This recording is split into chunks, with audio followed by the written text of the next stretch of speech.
January 9th meeting of the Academic Goals and Instructional Improvement Committee, and we need a roll call. Mr. Appel. Here. Dr. Armstrong. Here. Mr. Birkin. Here. Mr. Castile. Here. Ms. Champagne. Here. Dr. Clark. Here. Mr. Harris. Here. Mr. Hollis. Not present. Ms. Holloway. Here. Ms. Mellorine. Mr. Morris. Here. Mr. Grabert. We have a quorum. Thank you. I believe Mr. Harris has a motion. Yes, sir. I'd like to make a motion to move subject 5.2. 5.2. Okay, Mr. Morris seconds the motion, so we're going to move immediately into, Okay. Your first item is on page 119, item 5.2, consideration of an update report regarding support efforts to reduce truancy. The recommendation is to receive. good morning. Motion to receive. I'm sorry, we need a motion to receive the Ms. report. Mr. Morris moves, and Mr. Harris seconds. And with that, we're going to introduce you ready? It's not me. Okay, you want to do it? Yeah, I mean, I'll open up. Of course, we all recognize that it's vitally important for students to be present and in classrooms so that learning can materialize for students. We know that in the state of Louisiana and across the country, it is certainly a concern with the growing numbers of students who are truant and or chronically absent. And so, you know, it's going to take, in many ways, a whole of government plus a whole of social service, faith-based organizations, parent support to try to improve this particular situation. And we've been doing a lot of outreach on this item. Dr. Clark is leading a task force around attendance in the state, but also we're pleased to have engagement from the judicial system, including this morning justices from the Louisiana Supreme Court. And so really excited to have Chief Justice Weimer with us today to make some remarks. We've had the opportunity to visit prior to this and discuss some of the issues relative to attendance, and the Chief Justice is very excited about offering the support that he can. And so we're just very honored, Chief Justice, that you're here with us today to tell us about your educational experience at Harvard on the Bayou. Thank you. You just took my best joke. First, I want to commend each of you for your interest and dedication to the future of our state and our children in Louisiana. I see a number of familiar faces, and for some reason or another, I'm having flashbacks when I testified before the legislature about various matters, including the judicial budget. And I appreciate all of the cooperation in the past from each of you who have served in the legislature before. I count you as dear friends.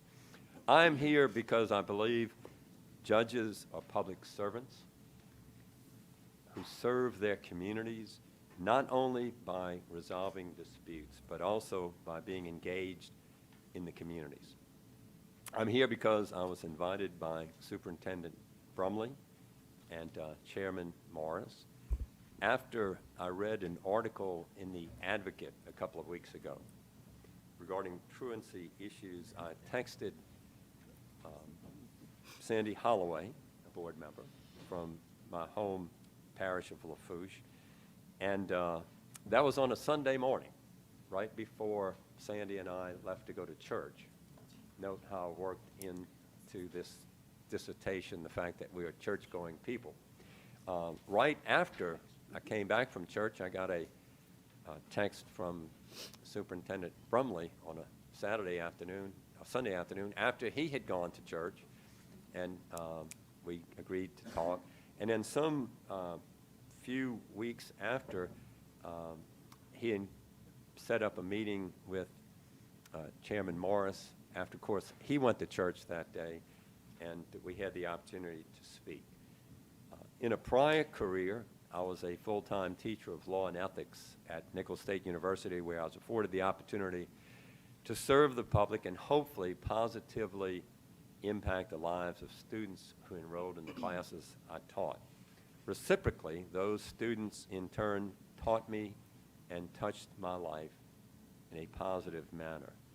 As a former teacher, I have a handout that is in front of each of you that talks about some of the matters that I'll talk about momentarily for you to look at in case my remarks address those things before you. As a young attorney, I established and coordinated what we referred to as Lafourche Parish Student Government Day, which allows students from throughout Lafourche Parish to ceremoniously assume the positions of all of the parish officials and the city officials in the city of Thibodaux, and teach them about public service, about civics, the responsibilities of citizens in a democracy. The program continues 43 years later, and ladies and gentlemen, I am no longer a young attorney. That was many years ago. As a district or trial court judge, I took a busload of students either to Angola or to hunt in cooperation with the school board, the District Attorneys Association, and the Sheriff's Office, and gave these children an opportunity to see what might lie ahead for them if they did not get an education, if they continued to act inappropriately. And with each of the visits to these institutions, I could not help but reflect on the tragic waste of humanity, those who were imprisoned because they made poor choices as children, and most all of them had dropped out of school prematurely. As Chief Justice, my first act was to ask judges to participate in an initiative called Judges in the Classroom, Students in the Courtrooms, in order to teach personal responsibility, consequences of aberrant behavior, respect for the law, and to teach them about civics. Judges responded overwhelmingly. We have a newsletter that we publish quarterly. It went from 4 pages initially to now it's like 38 pages, and Robert Gunn, who is here from the Supreme Court, puts that together, and you will see so many judges going into classrooms or having students come to the courtrooms. Preston Castile has been a very valuable member of the task force and gives us his insight. Year before last, and this is a conservative estimate, judges saw over 11,500 students statewide in their communities. And again, I urge you to look at the newsletter in the packet. Early on, we partnered with Bessie. Board member Sandy Holloway was president. She asked me to swear her in. I did so, and we had to do it remotely back then. And we began working together. And of course, Preston volunteered to participate with the task force. We've also partnered with libraries, public broadcasting, the school superintendents, and numerous other entities to harness the power, what I refer to as the power of the judicial road, to emphasize the incredible importance of education and the ability of education to transform lives. In addition to the judges in the classroom, and more specifically addressed to the truancy issue, the Supreme Court, and we are one of only a small handful of courts, Supreme Courts nationwide, that address matters such as CASA, drug and treatment courts, what's called LPOR, which is Louisiana Protective Order Registry, and the FINS program. So we've been giving back to the community in many ways for a very long time. But FINS is an acronym for Families in Need of Services, and is a legal process that helps families who are facing problems. Found in the Children's Code between juvenile crime and child abuse or neglect cases, the main goal of FINS is to help families work through difficult situations and find solutions. There are 10 reasons why a family might need some assistance. but the most common ones are what I refer to by an acronym called RUT. Children that are runaways, that are ungovernable, or students that are truant.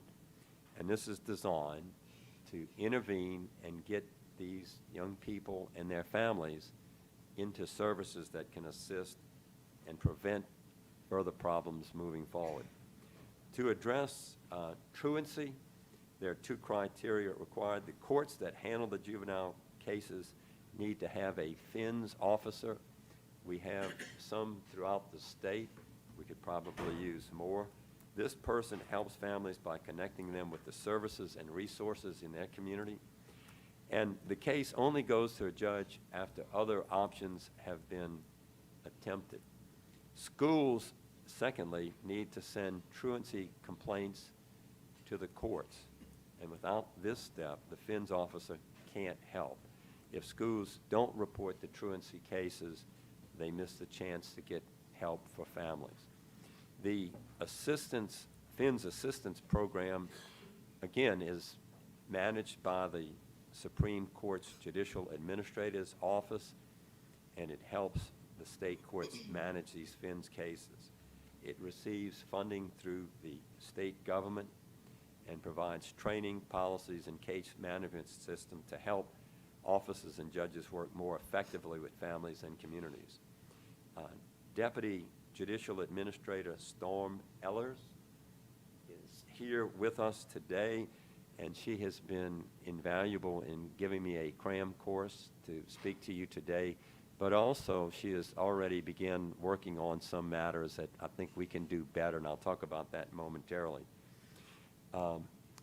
Truancy Assessment Service Centers also are special centers that address truancy, and it's referred to as TASK, and it is not monitored by the Supreme Court and is funded by the Louisiana Commission on Law Enforcement.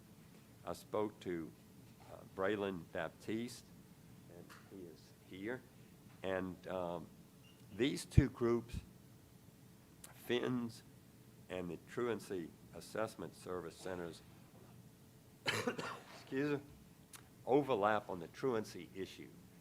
And we're going to begin a dialogue to see where we can work together to ensure that students are in school. And I look forward to that dialogue and continuing on. FINS, of course, is a little bit broader.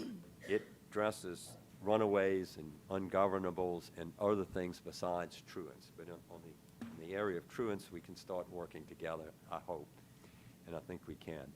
The FINS process is, again, as I indicated, meant to fix problems and to improve families' approach to things like school and attending school.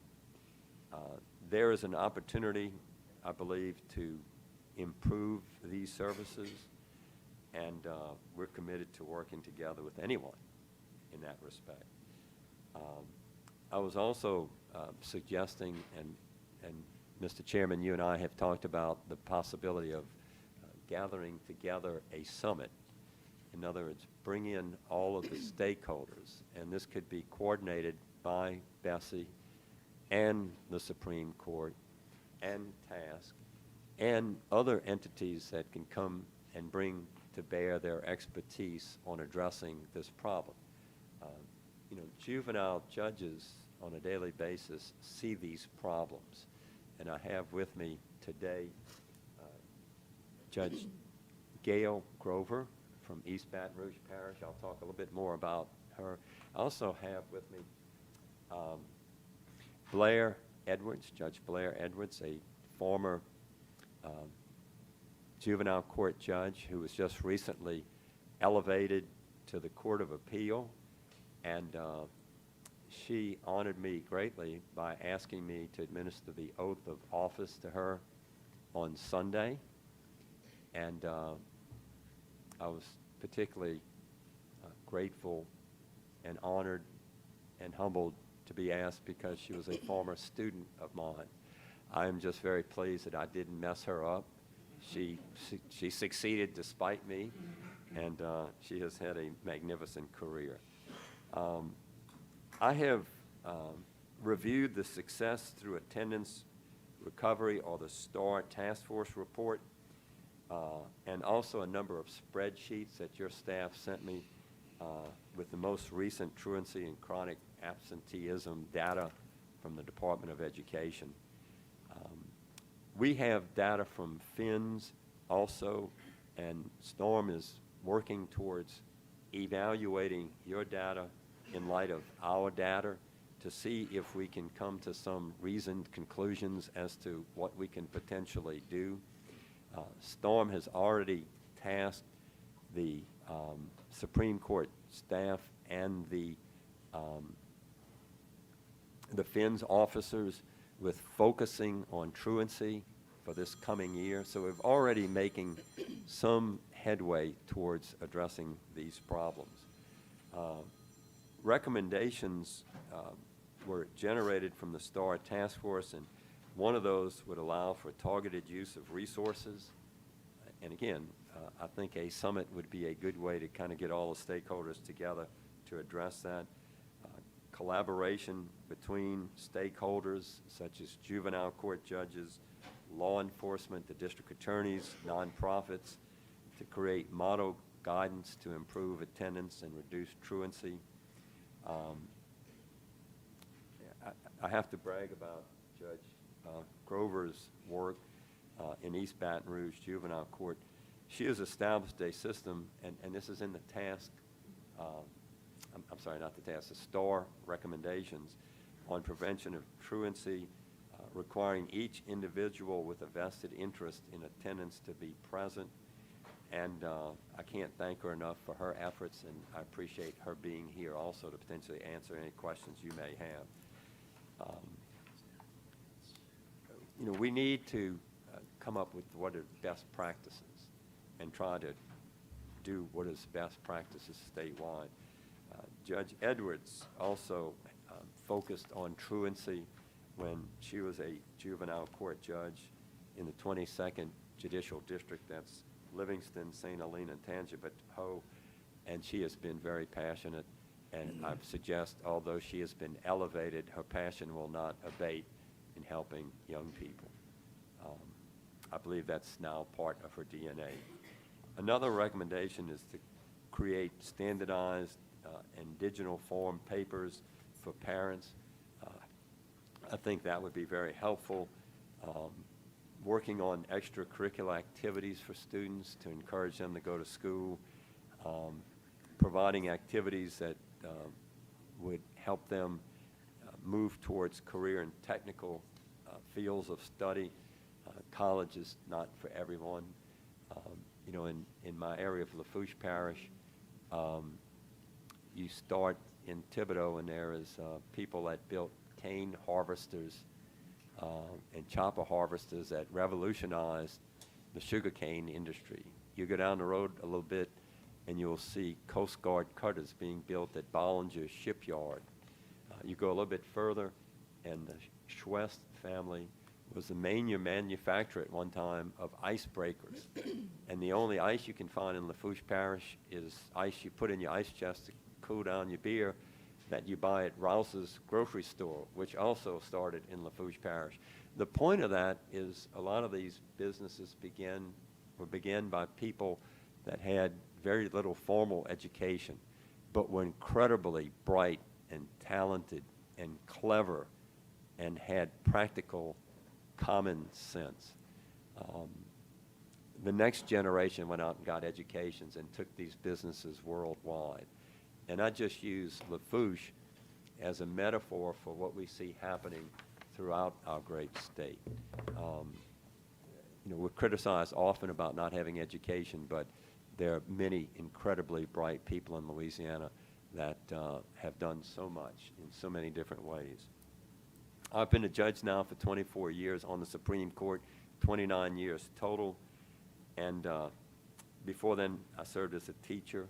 I was a district judge, a trial court judge, and also served on the Court of Appeal. And I'm not a soothsayer, and I'm not a prophet, but I know from past experience that a lack of education ends up ultimately creating more work for policemen and judges and district attorneys and correction officers. Although I am not afraid of hard work, I promise you, I hope to work smarter. And, people often ask me if I'm busy, and I say yes. And they say, that's good. And I said, not in my line of work. The world would be a better place if I had less to do as a judge, if the DAs had less to do, if police officers had less to do, if correction officers were put out of business completely. We know that's never going to happen, but we need to rescue and save as many people as we can. There's a quote variously attributed to a number of people, but it says 80% of success is just showing up. Now, I don't know if the percentage is quite that high, but if you don't show up, if you don't go to school, you are doomed to fail. And that failure is reflected in low wages.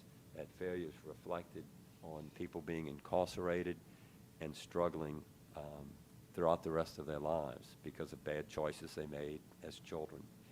We live in a time when we want immediate solutions to complex problems, but I assure you, I've talked to so many people the last couple of weeks. This is a complex problem, and there are many, many reasons why we're seeing the problems we're seeing. And it is my hope that if we can join together in this summit, we can sort through some of those problems, because until you find out precisely why you have a problem, it's going to be very difficult to attack it. And that should be the first focus, why, and then we can figure out how to change that.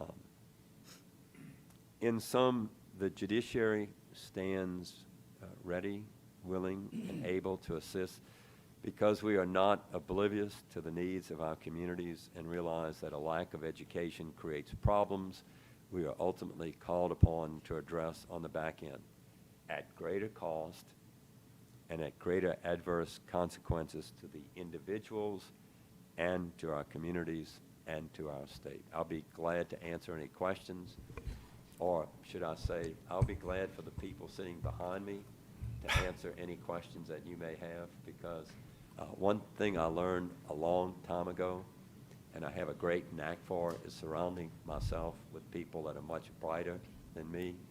I don't have to go far to find people like that, I assure you, but I have been very fortunate that I've had the opportunity to be surrounded by people that are very, very bright and have many more answers to questions than I would. Thank you, Mr. Chief Justice, and on behalf of the Lafourche Parish Chamber of Commerce, I want to thank you also. Thank you, sir. Mr. Chairman. Wait just one second. A couple of things. You touched on something I think is really maybe an unwritten problem that comes from truancy, and that is the impact of crime committed by people that should be in school or perhaps should have been in school on the community. And then it gets a little deeper than that, because I'm from New Orleans, where tourism is a major trade, and there's a secondary impact on the tourism industry. When tourists are afraid to go to someplace because of crime, they don't go. And what we see in the newspaper is so many of these people that commit these crimes, so many of them are just young kids, or perhaps just beyond being a young kid, being a young adult that would have benefited. But my question is, has there ever been a study of the economic impact of crime on a community, whether it be an urban or rural or whatever? Well, we don't have, I'm sure there has been. I don't have anything like that immediately before me, of course, but I focus on the individuals, and the times I took these young people to Angola, it was amazing to me how so many of these lifers that were the ones that primarily spoke to the children, had educations that they got in prison that they'll never really utilize Yeah. except being in prison. And they made the most magnificent speeches and talks to these children about, you don't want to end up like me. I fell in with the wrong crowd. My mama told me to behave, and these people led me astray. And guess how many of these people that led me astray have called me or checked on me since I've been in jail? Yeah. None of them. Guess who is the only person that stays in touch with me? The mother whose heart I broke by engaging in the behavior she told me to cease and desist engaging in. So, what is the cost to society? What is the cost to economic development? What is the cost to tourism? I think it's astronomical. Yeah. Even people in Thibodeau who are Well, rather tourists go to Thibodeau. robust group, yeah. I'm just checking on Ms. Hall. I invited my classmates to join me at the Supreme Court building because some of them still have a hard time believing that given what I did or didn't do in high school resulted in me becoming the Chief Justice. And they wanted to tour the courthouse to see if I was really working there and in what capacity. And it was amazing how many of them said, I'll only come if I can come during the day because I'm out of there before it gets dark. And that's sad. Our new appeals court judge would like to make a comment. Well, come on up to the microphone and say your name, please, for the record. What I wanted to say when you said economic impact, I think it's worth noting that the state pays approximately $11,000, $12,000 to educate a child. That's, I think, the amount that's allotted to children in school. I can tell you that it costs about $100,000 a year to incarcerate a child and incarcerate an adult. And so if you can't see the discrepancy there, and certainly it's got to start when these children are young. By the time they're 12 years old and they're committing violent crimes and they don't know how to read, it's very hard to, when they've certainly been intelligent enough to work the streets, right? And but when you're looking at those numbers, something's got to change.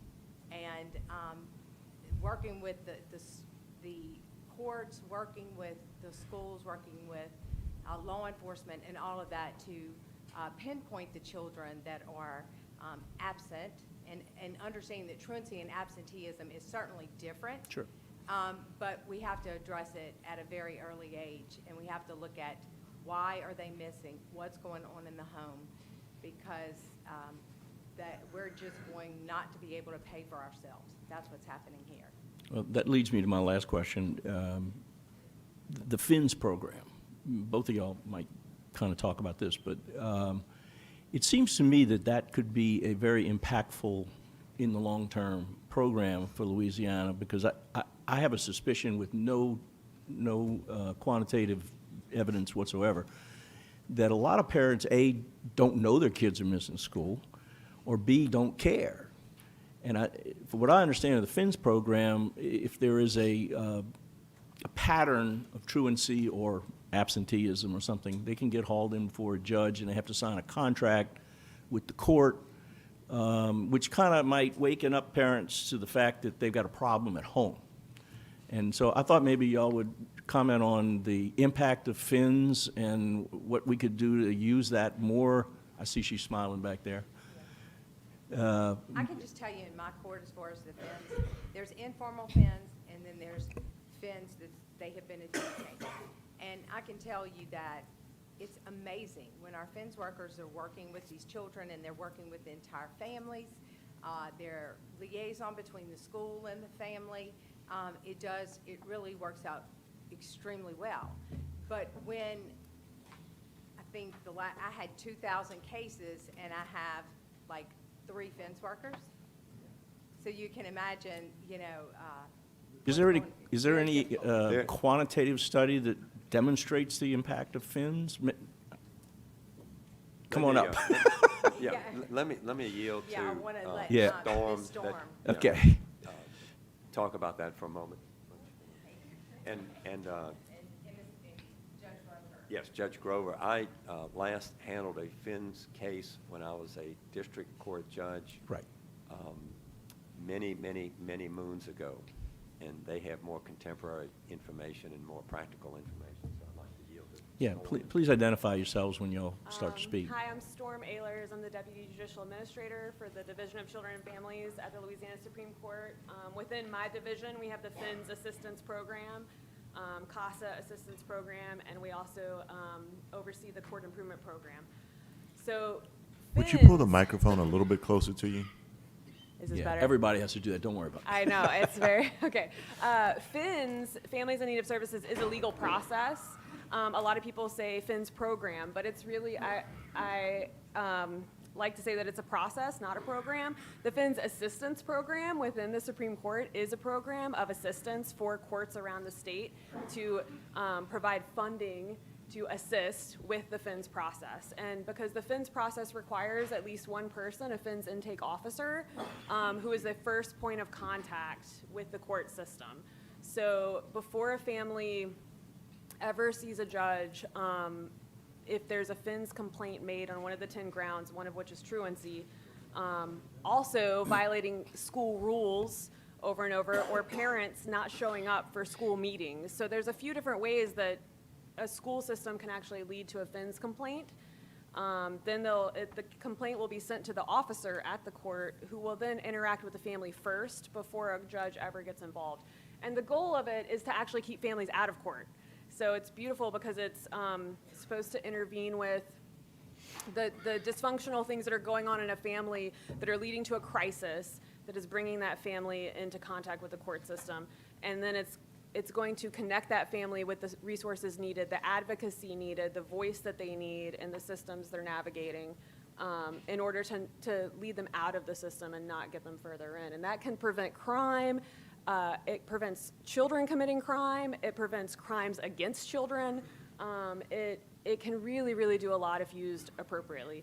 So if you take away anything, FINS is a process, not a program. A FINS officer can make a huge difference in a family's life. So we're currently collecting data in our FINS assistance program because we have a case management system that shows how many complaints are made and on what grounds and in what jurisdiction. And so we're updating our system. So we're going through some kinks with that. But the data that I looked at from 2022, which was the most recent data I could collect, showed that we were receiving less than 2% of the truants, referrals for truants that were reported by the Department of Education. So the Department of Education reported over 305,000 truants in that school year, and the FINS officers in the court that are tasked with intervening with families that are experiencing high rates of truancy received less than 2% of those complaints from school systems. So that's definitely a gap that we would like to get rid of. We want the people that are there to help families to be able to help them, but if they're not able to get in touch with or able to even know that those families are out there that need help, they can't help them. So Can you clarify, what does the 2% reflect?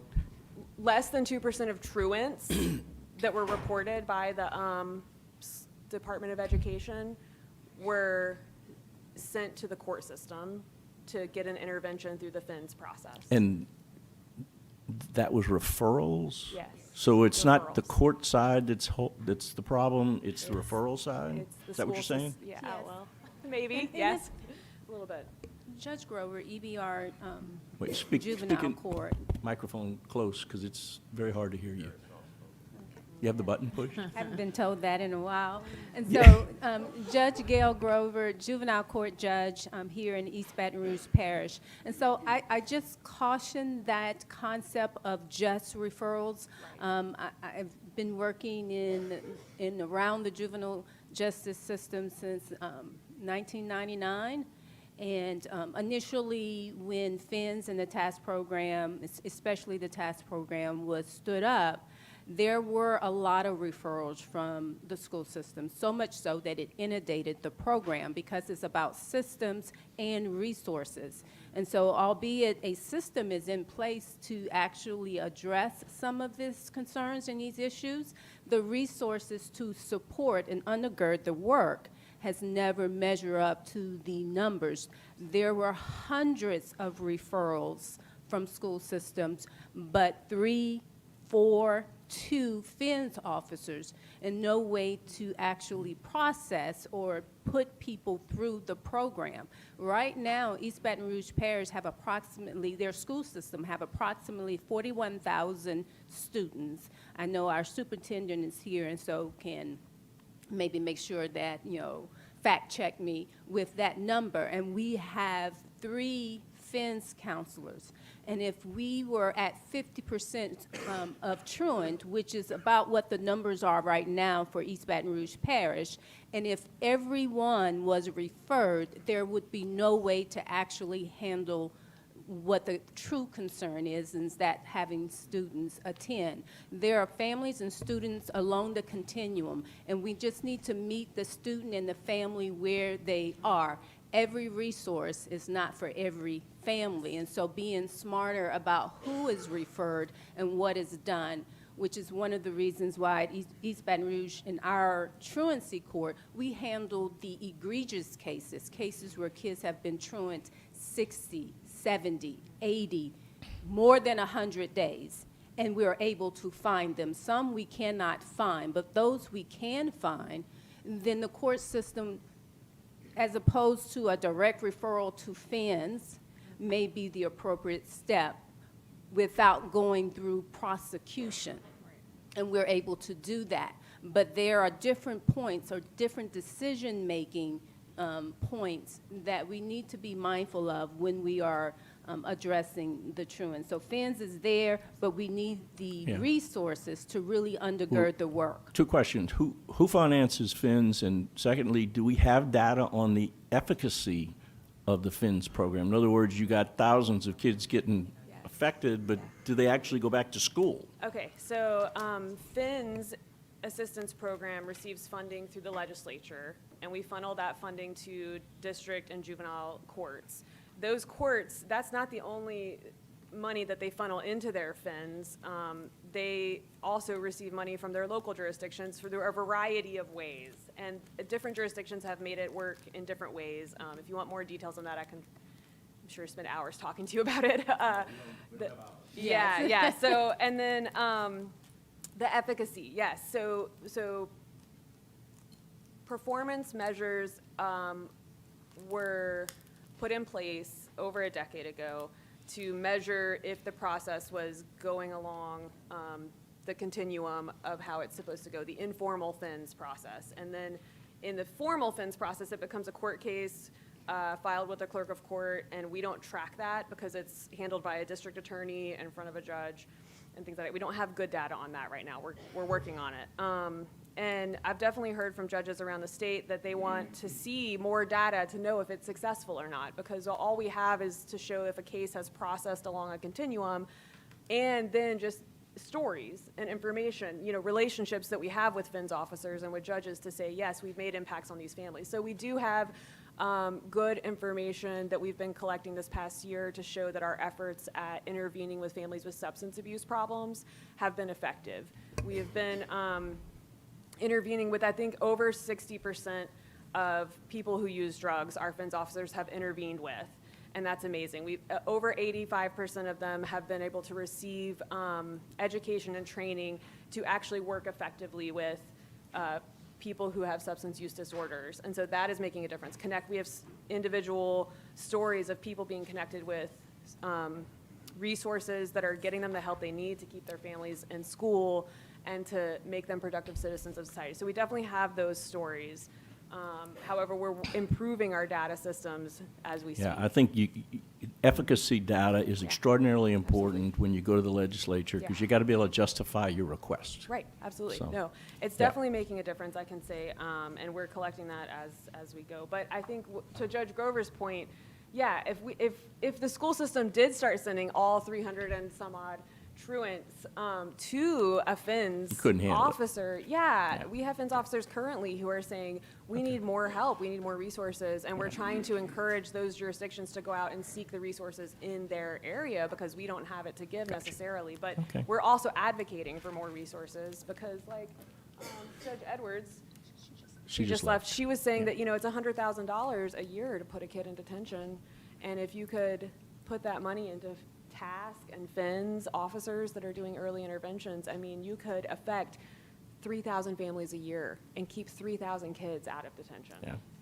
Okay, thank you. Mr. Castillo, I think you had some questions. Yes, thank you, Mr. Chairman. Let me first thank the chief. I've had an opportunity to work on the task force for the last several years.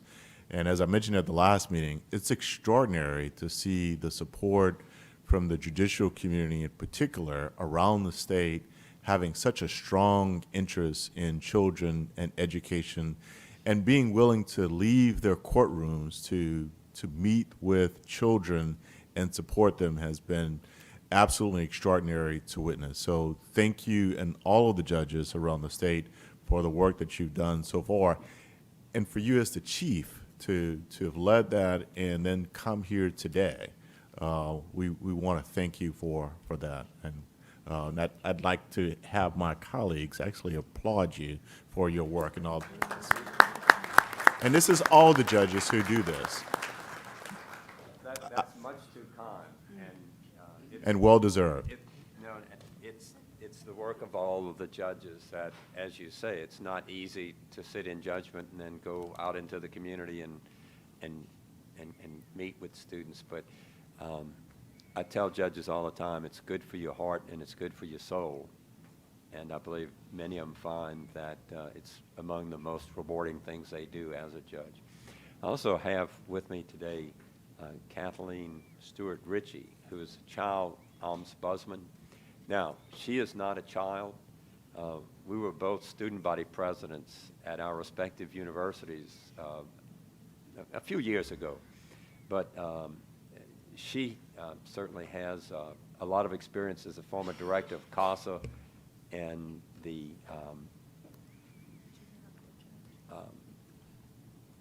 was a very involved district court judge, juvenile court judge, and if she has a few comments, I would impose on my former colleague to share those with you. And as she comes up, I'll say that Judge Ritchie, is great to see you. Judge Ritchie has also been, like Judge Grover, an incredible warrior on the front lines. It's one thing to sit in judgment, but to see what Judge Ritchie did when she was on the bench and now, and what Judge Grover did before she was on the bench and now on the bench, likewise is extraordinary because they give lots of time, free time, when they could be home with their own families, working with young people throughout the community. Judge Ritchie? Well, I would just comment, I started my career as an attorney for children in East Baton Rouge Parish. Oh, I'm Kathleen Stewart Ritchie, currently the State Child Ombudsman. I started my career as an attorney for children. Truancy was an issue for my clients, and talking with kids about why they don't go to school is an eye-opener. Talking with parents about their inability to ensure their children go to school is an eye-opener. And then I became the juvenile court judge in East Baton Rouge Parish, and those conversations became more broad-based. There are lots of reasons that kids don't go to school, and truancy is not a new phenomenon. It has been around forever. One of the things that I have learned over the years and in the course of the work I've done for children and families is that we have a population, the population of Louisiana residents and particularly children that show up in courts are victims of trauma, and the impact of trauma in their lives gets in the way of them accessing education in a way that my children did. So I think that one of the things that we need to be cognizant of is how to work trauma-informed education into our systems, where we are able to educate kids in a way that is effective for the child. Like Judge Edwards said, meet the child where they are, or Judge Grover. One of the things that there are models around the country for trauma learning, and one of the programs that I had paid a lot of attention to was a Trauma Learning Policy Institute program, and regarding data, when this fledgling program started, they were hoping to address discipline on school campuses. What they found at the end of the first year of implementing these strategies was not only were their disciplinary referrals cut more than in half, their truancy rates had improved. And interestingly, and what they really did not expect, is that their academic test scores went up. Turns out that being a victim of trauma gets in the way of learning. So as we address truancy, I think we need to also recognize that just sending kids to a school campus is not the solution. Getting the child to school is the first step, but we need to also be able to support schools in addressing the specific needs of these children that are out of schools, so that the school can succeed, the child can succeed, and then the state will succeed. As a follow-up, Mr. Chairman, the chief began his remarks with the fact that he got the text as he was either going to or leaving from church, and others doing so. I bring that up because this is very much a community issue. It's great to have the judicial system involved, and sometimes we're addressing the symptoms as much as we're trying to address the root causes of some of these challenges. And so as we pull together consortiums of folks, and I think the summit idea is fantastic, but the more comprehensive we can be with bringing community stakeholders together to also address the root causes. When I noticed Dr. Kip Schumacher nod his head a little bit earlier, and he's one of those community warriors who go out and continue to work with the community. But it really does need to be comprehensive, because getting at those root causes of the challenges are incredibly important. And so again, thank you for your work. But let's continue to bring the faith-based community involved, the business and industry community, to help us address these challenges. Well, one of the comments that I used to make when I was on the bench is we don't want to turn our truancy bad numbers into suspension and expulsion bad numbers. So I don't know about your parenting experiences, but when my children were required to do something they didn't want to do, they didn't do it particularly well. So I would hate to just send kids to a school that they don't want to be at, that doesn't meet their needs, that they're not going to follow the rules, and they're going to get themselves kicked out. And I did experience that a great deal when I was on the bench. Kids that would intentionally break rules to get kicked out so that they didn't have to go. So it is a complex, layered problem. The other point I want to make is that in those parts of the state where there is a Truancy Assessment Service Center, there's or at least in East Baton Rouge, there was a partnership between the Truancy Assessment Service Center and the FINS program. So the numbers of referrals and outcomes for FINS might not completely reflect the work done in the arena of truancy, because at least in East Baton Rouge Parish, the Baton Rouge Truancy Assessment Service Center worked very closely with families to get kids back into school and to support the child and family once the child had returned to school. So I just want to emphasize that it's not just getting the child off the street and into the school, it's getting that child into a situation where they can succeed, and supporting the schools in welcoming and helping rehabilitate that child's educational progress. Because I dealt in my last career mostly with the CASA programs were foster children. National research shows that children in foster care are 2 to 3 grades behind where their peers are. So when those kids leave foster care and go back to families that weren't getting them to school anyway, they're so far behind they just give up. So I think that it's a multifaceted issue, and focusing on getting kids into the school is the first step, but we also need to be very aware that we could be changing our truancy statistics into our suspension and expulsion statistics. If I can add a comment to what Judge Ritchie just stated about having kids go back to school. One of the things that I've run into, and I believe this body can impact that with our truancy court, and that is the waiver process. Right now, there are 5 grounds upon which a student can be waived out of the traditional school system and attend a more appropriate setting, especially given their age and maybe trauma and other things.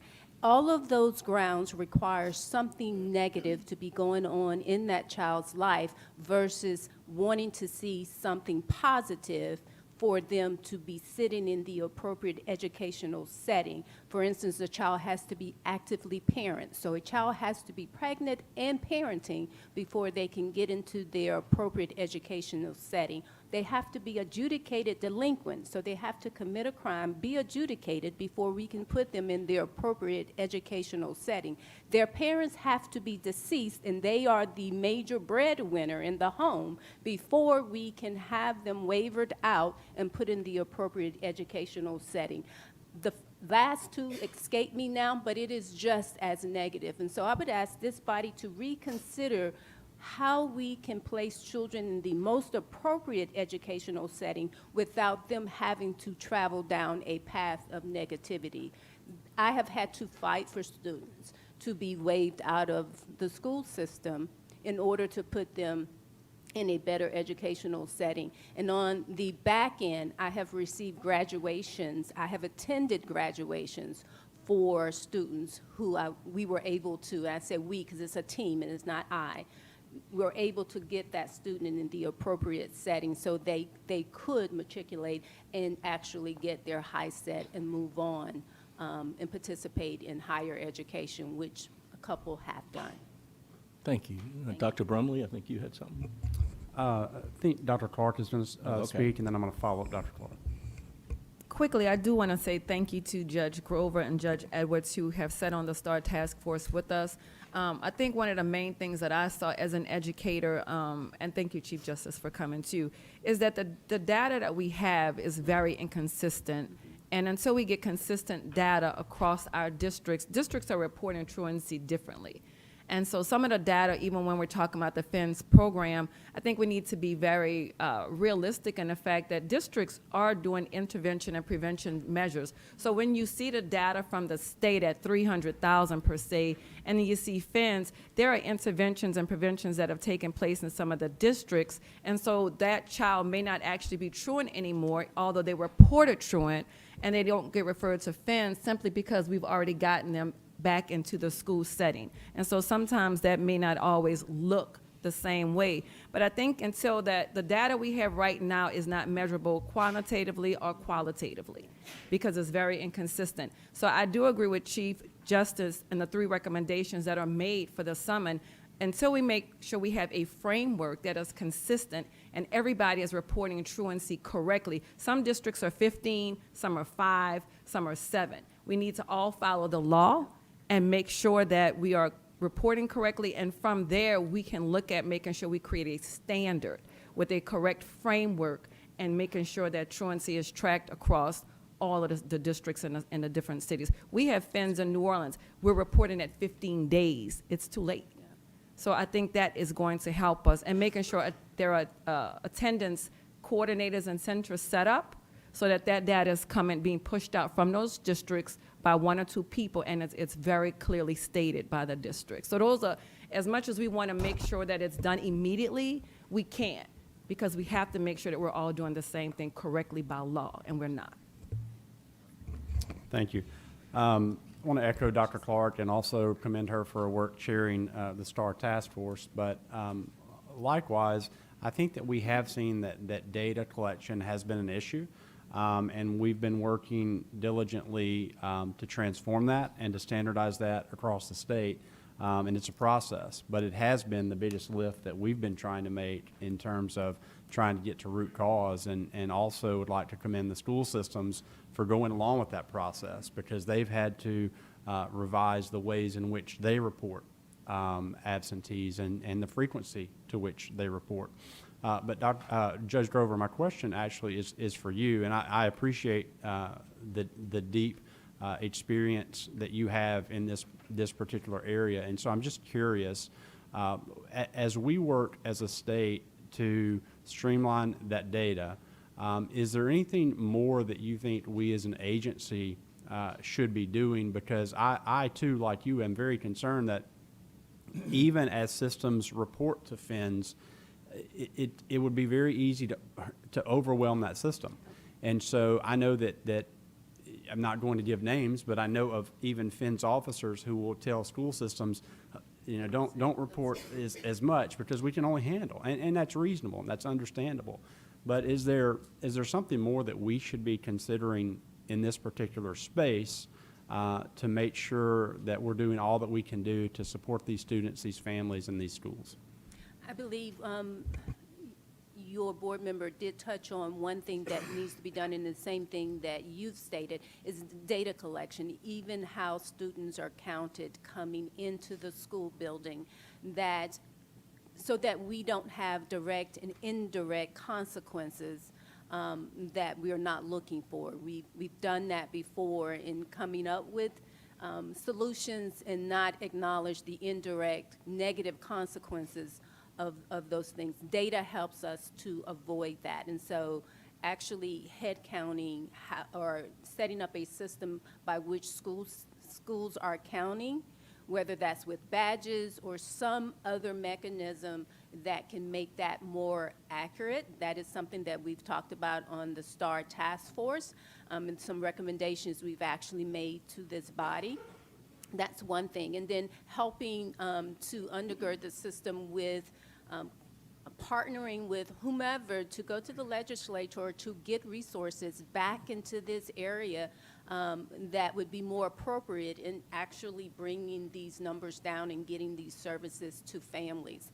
And then lastly, the Children's Advisory Board, the Governor's Children's Advisory Board and the Children's Cabinet did host a summit on last year where these stakeholders came to the table. It was a very successful summit, and they are in the process of considering doing it again this year, 2025, so we wouldn't have to recreate the wheel, that this board could throw your support to that body, which already have a process in place to bring these people together so that the think tank can be there and we can avoid any indirect and unintentional consequences. And so those are at least three things that this body, I believe, could do to help. Mr. Morris, you had something? Thank you, Mr. Chair. Just like to echo my colleagues' comments today and our gratitude for each of you for coming forward and sharing with us, helping us to better appreciate, what the perspective is from your seat, which is obviously a very important seat. We all appreciate that there's a proactive side. There's a proactive side to this conversation, and there's a reactive side. And discussion today has primarily been about the reactive side, but at this board, we want to make sure that we're focused on the proactive side as well. How do we identify the causal factors here? How do we provide the appropriate supports so that we don't have children and family in these situations? But the reality is we do have to address the reactive side. And I wanted to share a little bit of data that I got yesterday from a really good resource. I know there's going to be a study released soon, and one of the data points from that is that of the people who ended up being convicted of violent crime or going to juvenile prison, 46% were chronically absent in 8th grade. That data comes from East Baton Rouge Parish. It's from 2007 to date, and it reflects about 140,000 individuals.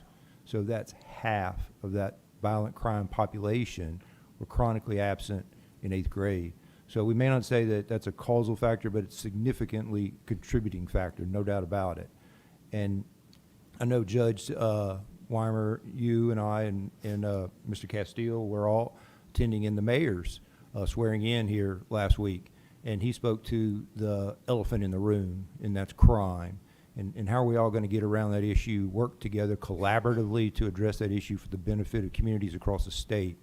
And until we can address those fundamental causal factors that I think we all appreciate, a lot of them are in the education space or lack of, that elephant's going to be in the room for a long time, and we're going to have to pay the price that Judge Edwards spoke to for a long time. We're never going to reach our maximum potential, and it's really expensive.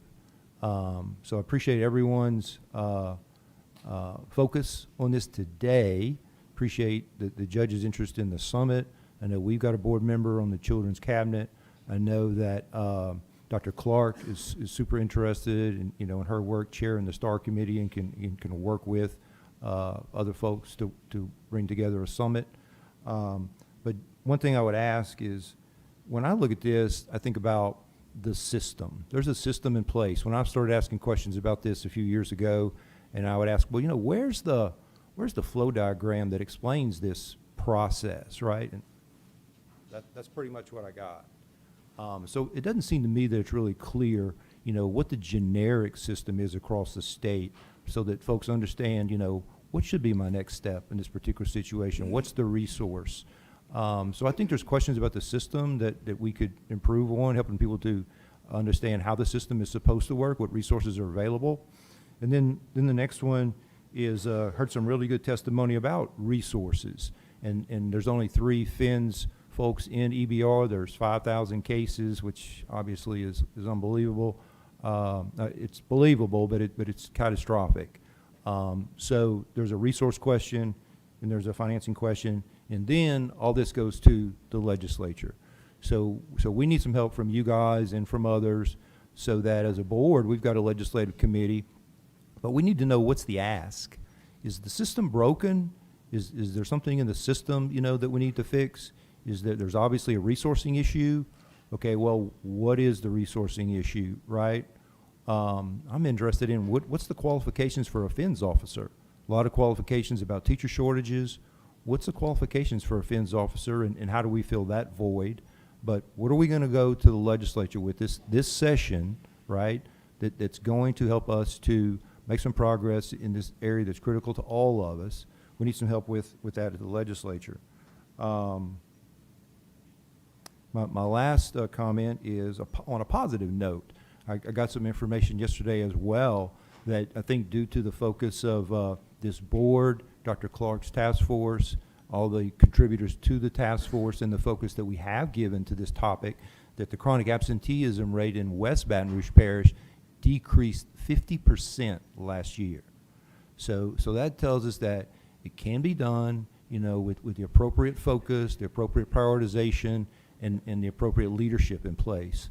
So there is some positive messages out there. It can be done. I think with that can-do attitude, we can get a lot of things done. But we're going to have to work collaboratively, going to have to work with a can-do attitude, and I think that we need to do this with a matter of urgency. So thank you, Mr. Chair, for your time. Thank you. Ms. Holloway? Yes, sure, but if you don't mind, I'd like to Okay. allow our student rep from Lafourche with us today. Yes, ma'am. Thank you, Ms. Holloway. So I'd just like to touch on what Chief Justice Weimer had mentioned in his speech about the aspect of having those, proactive, attributes that directly contribute to the student that can kind of alter the rates of truancy and chronic absenteeism, such as extracurriculars and such. What does it mean, that the board can possibly implement that can directly, kind of proactively relate to truancy? Does it, I think about, does it mean in terms of having additional bus transportation, after the school day is already concluded, that they can make it home, so they can not necessarily avoid their home situation, but have that sort of outlet that school can be. Because, school is, I'm sure you all agree, a place of learning and education, but like you're saying, that it definitely is different for everyone. And if you can meet them there, but if you can just take them the rest of the way, where they can, you just require the student, and it doesn't. So more on the proactive side than the reactive necessarily, but what support can be provided directly to the student? Things like transportation, or necessarily a peer mentor or something of that nature, that is just how can the student want to come to school? Because I had spoken actually briefly on the last meeting about the sense of practical application, because it's so much easier for a student to just not show up. you know, the sense of just staying home. It's just a lot easier in that aspect than getting to school. But once they're in the building, you know, you might as well learn something. So if they can just have that sort of, you know, whatever it may be, that sort of outlet and that respect that goes, you know, beyond the curriculum, just to know, you know, like, how can I be successful and, you know, decline the relationship that is between crime and such and truancy. So, thank you. Did you have anything, Ms. Holloway? Yes, thank you, Blake. Appreciate that.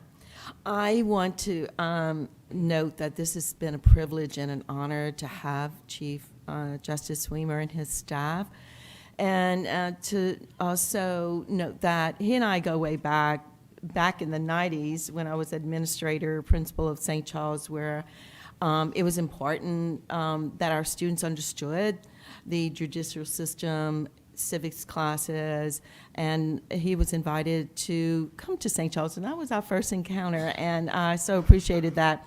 And ever since then, we've been partners in education, and he's always taken a great interest.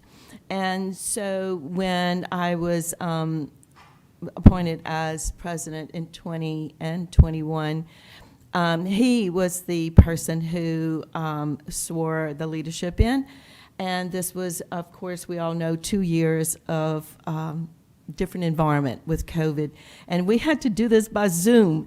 And so he did a fabulous job, and do want to thank him. And of course, when I came in as president and him appointed as Chief Justice, his initiative was, how can we reach more students in our state? And he initiated the classroom, judges in the classroom. And Chief Justice, I want you to know that this, at that moment in time, you didn't know where this was going to take you. An incredible journey with judges in the classroom and the effects. And here we are today, having you here is incredible for you to be here and to assist and partner with us with the success of our students. So thank you for accepting the invite, reaching out, and also, accepting the invite from our board to be here. Thank you, and appreciate you. Mr. Morris? Yeah, Mr. Chair, as we close this one out, I don't know that we need a formal board motion, but I'd like to get some comments from Dr. Clark and see if she'd be interested in working with the Chief Justice, his team, and the Children's Cabinet on going forward with the summit recommendation.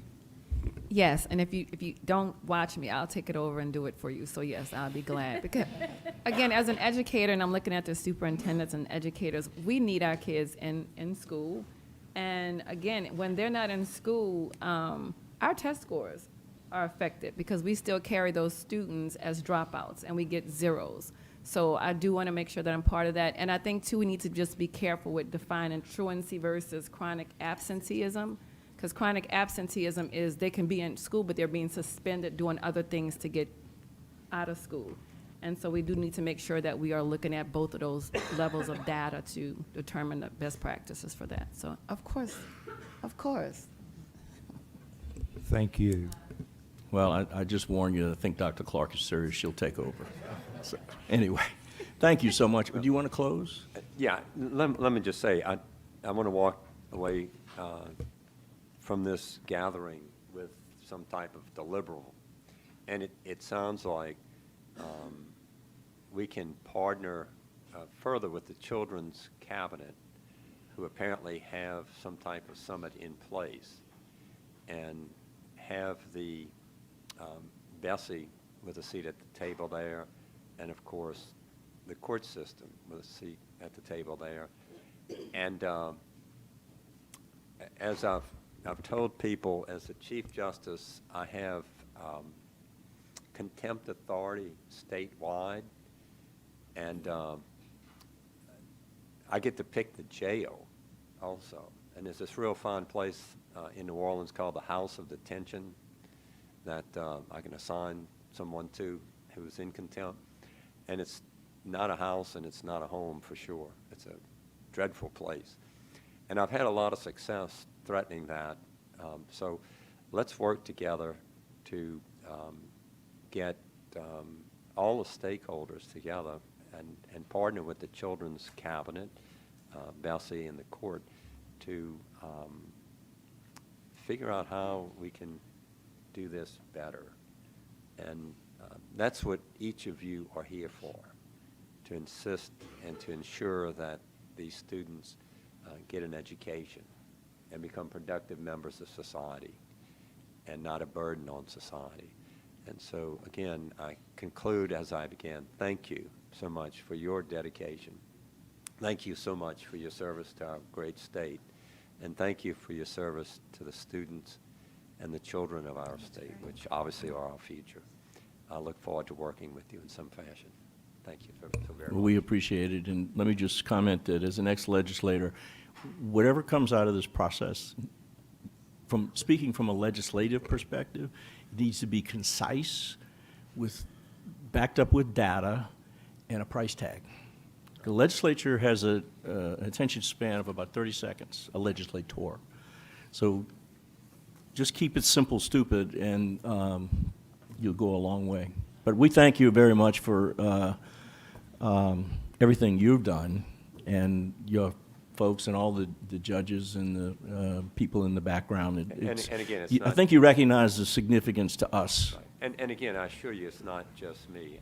I happen to be here, but there are so many judges doing so many wonderful things in service of their community throughout the state, be it drug and treatment court programs, the CASA program, the FINS program. Right. We- And we'll talk about tort reform at another take that. time. Yes, sir. We Thank will you, sir. do that. Thank you so much. Okay. Mr. Chairman? And also, let me just recognize Dr. Singleton and her committee that has helped us with the task force, who have done a great job pulling the data, getting us the information. So thank you very much for that. And I have Storm and Mr. Baptiste seated right close to one another, and they've already started talking about partnering, and I can't thank them both enough. I mean, if nothing else, we're achieving something, and our FINS people have been advised already by Storm how important we're concerned about truancy. So thank you so much. Thank you all so very much. Mr. Chairman? Mr. Chairman? Yes, sir. Would it be appropriate for us to memorialize this moment with a photograph? I know we normally do this on the board meeting day, but this is quite extraordinary of a gathering of the judicial system and the State Board of Education. I think we could take a break for a second. That would be lovely. Thank you.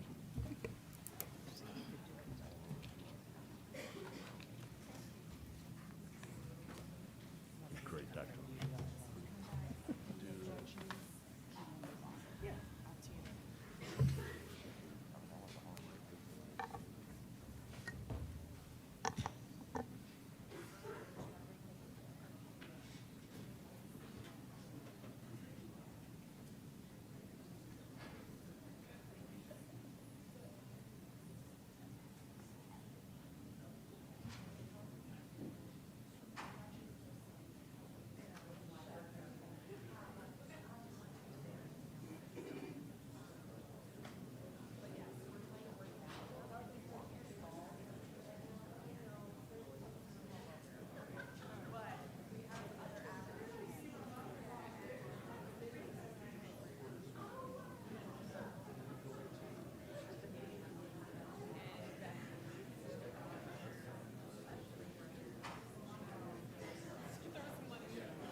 Thank you for, that's very helpful, because I was like, I'm gonna have to go back and listen for their names. Always a good idea. You look very intelligent. Not to say that you are. Excellent, yes. Well, somebody needs to say, members, please get your seats. Different style today.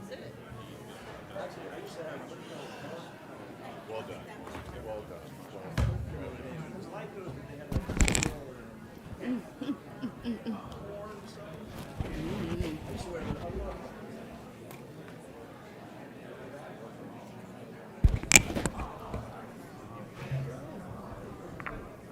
Okay, if we could get some order, we'll come back together. Everybody ready? Yeah. Okay, let's go with Any objections? next item on the agenda. Oh, I'm sorry, we have a motion. Is there any objection to the motion? No objection, the motion stands passed. Next item. All right, item 2.1, consideration of the recognition of community partners. The recommendation is to recognize. Do we have a motion? Ms. Holloway's got moves and Mr. Morris seconds. So who's going to do that? You going to do that? To recognize Ms. Champagne? Thank you, Mr. Chairman. Before I start my speech, I just want to make sure that everyone understands my recognition of Dr. Schumacher Foundation, his wife, as well as Love Our Schools is just the tip of the iceberg of what Dr. Schumacher actually does for our communities and our state and even abroad. So in saying that, because in my research, Dr. Schumacher, I said I could probably speak for hours or days on all the good things that you do for us. Dr. Kip Schumacher and his wife, Carolyn Doyle Schumacher, founded the William C. Schumacher Family Foundation in 2018. They have worked and funded numerous charitable organizations to improve health care, crisis response, education, and overall quality of life. Dr. Schumacher and Mrs. Carolyn are no strangers to hard work in making sure everyone has opportunities to be successful in our state. Dr. Schumacher started out in the healthcare industry as an emergency room doctor before founding the Schumacher Group, an emergency healthcare management group. Ms. Carolyn was a former owner and president of Doyle Food Services, a company founded by her late father. Dr. and Mrs. Schumacher have received numerous awards for their entrepreneurship, professionalism, civic involvement, and community leadership. Having grown up in Louisiana public schools, Dr. Schumacher and Mrs. Carolyn remain passionate about providing a strong foundation for young people at home and abroad, and believe that a good education is key to a prosperous community. Dr. Schumacher once stated, "It's not just reading, writing, and standardized tests. We have to be prepared for life. We need to promote important skills as well as workforce development and community involvement. You can't just come in for a day, fix a building, drop off a check. We start real relationships to build trust and let our schools and students know people care and love them." After years of supporting Leader in Me and United Way in our Acadiana schools, in 2019, Dr. Schumacher partnered with Love Acadiana and other foundations to create Love Our Schools. Love Our Schools was formed to put love into action, to restore hope, and to inspire change in our schools. The objective is to support educational growth and achievement. Love Our Schools brought together the public sector, individuals, businesses, churches, and nonprofit organizations, all united for a common cause, taking a stand to revolutionize the educational system in support of a brighter future for our children and our state. In Love Our Schools' inaugural year, they raised over $1 million to fund 100 service projects at 8 schools in Lafayette Parish, recruiting nearly 3,000 volunteers and providing backpacks and school supplies to 5,000 students and supported 750 faculty and staff. Since their inaugural year in 2019, Love Our Schools have over 6,400 volunteers and have contributed over 33,000 volunteer hours to enhance education and school environment, supported students and staff, benefiting over 30,000 students annually and approximately 4,000 Lafayette Parish school system employees. They have hosted and supported 100-plus campus beautification efforts and 350 mission-focused events to uplift school communities. They will take this successful model and expand their programs in other school districts and other states. Love Our Schools is dedicated to fostering an inclusive environment where every student thrives through student empowerment, community engagement, and innovative school support. Their vision for the future is to advance education in public schools by mobilizing community support for sustainable success. Dr. Schumacher and Mrs. Carolyn, along with many others, have planted the seeds, and there's no turning back. Dr. Schumacher once quoted Nelson Mandela in saying, "Education is the most powerful weapon which you can use to change the world." This just briefly touches the surface of what Dr. and Mrs. Schumacher have accomplished in making a difference in our state and our children's lives. Their devotion, unwavering dedication in healthcare, and education is unmatchable. Dr. and Mrs. Schumacher have 7 children and 7 grandchildren that they love spending time with. I would like to also read an acknowledgement from Lafayette Parish Schools Superintendent. He apologizes he could not be here to honor you today. Dr. Schumacher's unwavering dedication to our schools and his impactful work with Love Our Schools have made a remarkable difference in the lives of students, educators, and the community. His leadership and commitment to fostering educational excellence are truly inspiring. I am deeply, deeply grateful for all he has done and continues to do to support our schools. Mr. Francis Touchette, Superintendent of Lafayette Parish Schools. Preston, you're exactly right. Dr. Schumacher is a warrior for all of our communities in our state.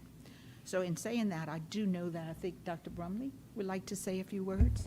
Oh, thank you, Ms. Champagne. First of all, that was a very eloquent speech, and I would like to echo all that. Very, very, very nice. And what I want to say to Kip, Dr. Schumacher, is just thank you. You are someone who really wants to get into the details and help people. And you are constantly working behind the scenes to support teachers and support families. And most of the state of Louisiana or people in this room will never even know it, because that's not the way in which you operate. But you are constantly working just to honor and recognize people. And I just want to say thank you for doing that. Thank you for being a problem solver on trying to work through complex issues.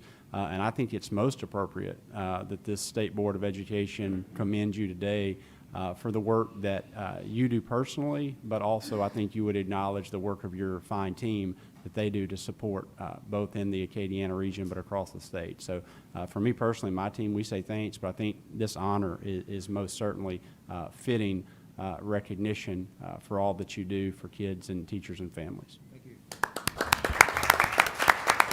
So let's take a photo, Mr. Chairman. please.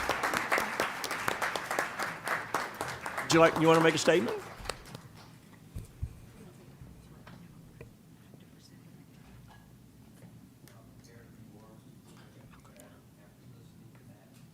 All I can say is thank you.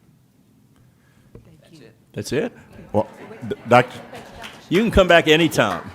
Before we take a picture, Simone, I did want to say, Dr. Schumacher, these are extraordinary words, but Dr. Schumacher invited me into his home. He has been an incredible force in putting together and developing one of the first schools that's been developed in Opelousas in almost 40 years. And a lot of these stories go untold. Dr. Schumacher has a a special relationship with my family going back for about 40 years that we just learned. And so you've done a lot of things for this community and this state, but what you do and did as a physician for people in this state and in the local community in Acadiana is something that we are eternally grateful for, and just can't thank you enough for your service. Your philanthropy is fantastic, but what you do to touch people is beyond extraordinary. So thank you again.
Let's clear this one off the table.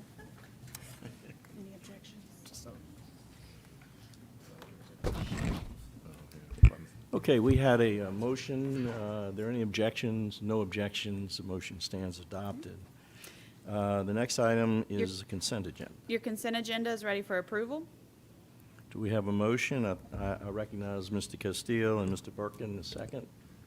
Do we have any objections to the consent agenda? No objections. The motion stands adopted. You want to make a... Yeah, Mr. Pell, if it's okay with you and the board, I would recommend that we go ahead and take item 6.1, consider, It's sorry, 5.1.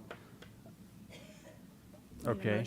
The consideration of the legislative auditor report regarding seclusion, restraint, and abuse, mistreatment of children with disabilities in public schools. We take that out of order and we go ahead and hear that item. Thank you. Mr. Harris moves. Make a motion that we move item 5.1 to the top of the agenda. Thank you. Mr. Morris seconds, and is there any objection? There's no objection. The item was moved. Okay. So, Your next item is on page 42, item 5.1, consideration of the legislative auditor report regarding seclusion, restraint, and abuse mistreatment of children with disabilities in public schools. The recommendation is to receive. we need a motion. Mr. Morris, Ms. Clark seconds.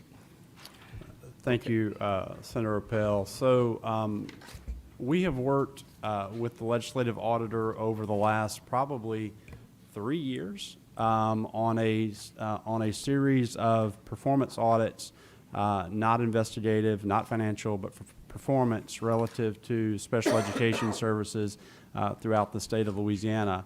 The first audit dealt with the dispute resolution process, the ways in which families are able to provide their concerns to the state, the way in which the state then is able to respond to those concerns.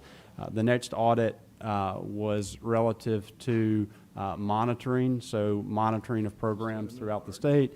And then the third and final audit in the series is around seclusion and restraint of students with exceptionalities.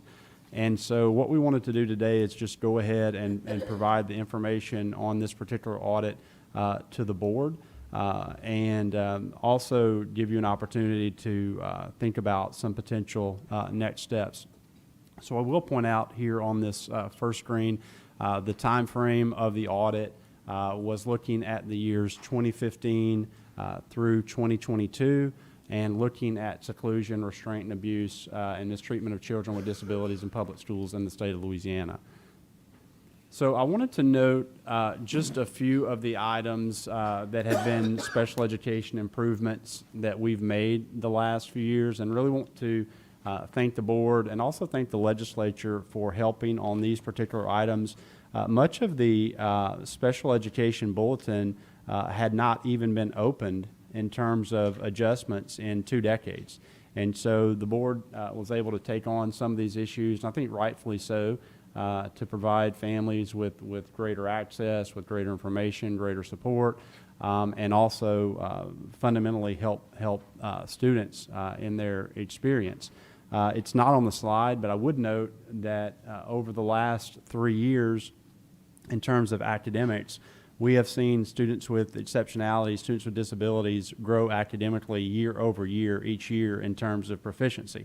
I'm not sure that that's happening across the country, but I'm really proud of the educators and parents in the state of Louisiana because we're able to note that for 3 years in a row, we've seen academic improvement for those students with exceptionalities.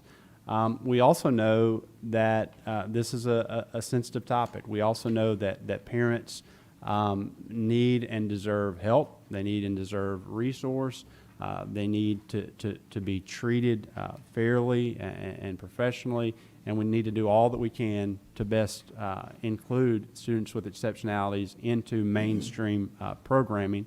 And that's been a goal of our agency, and I think that you are seeing more inclusionary practices in schools, which is good. We do have a list of some of the bulletin changes that we've made. Not going to run through all of those. We've done that before. They have been positive.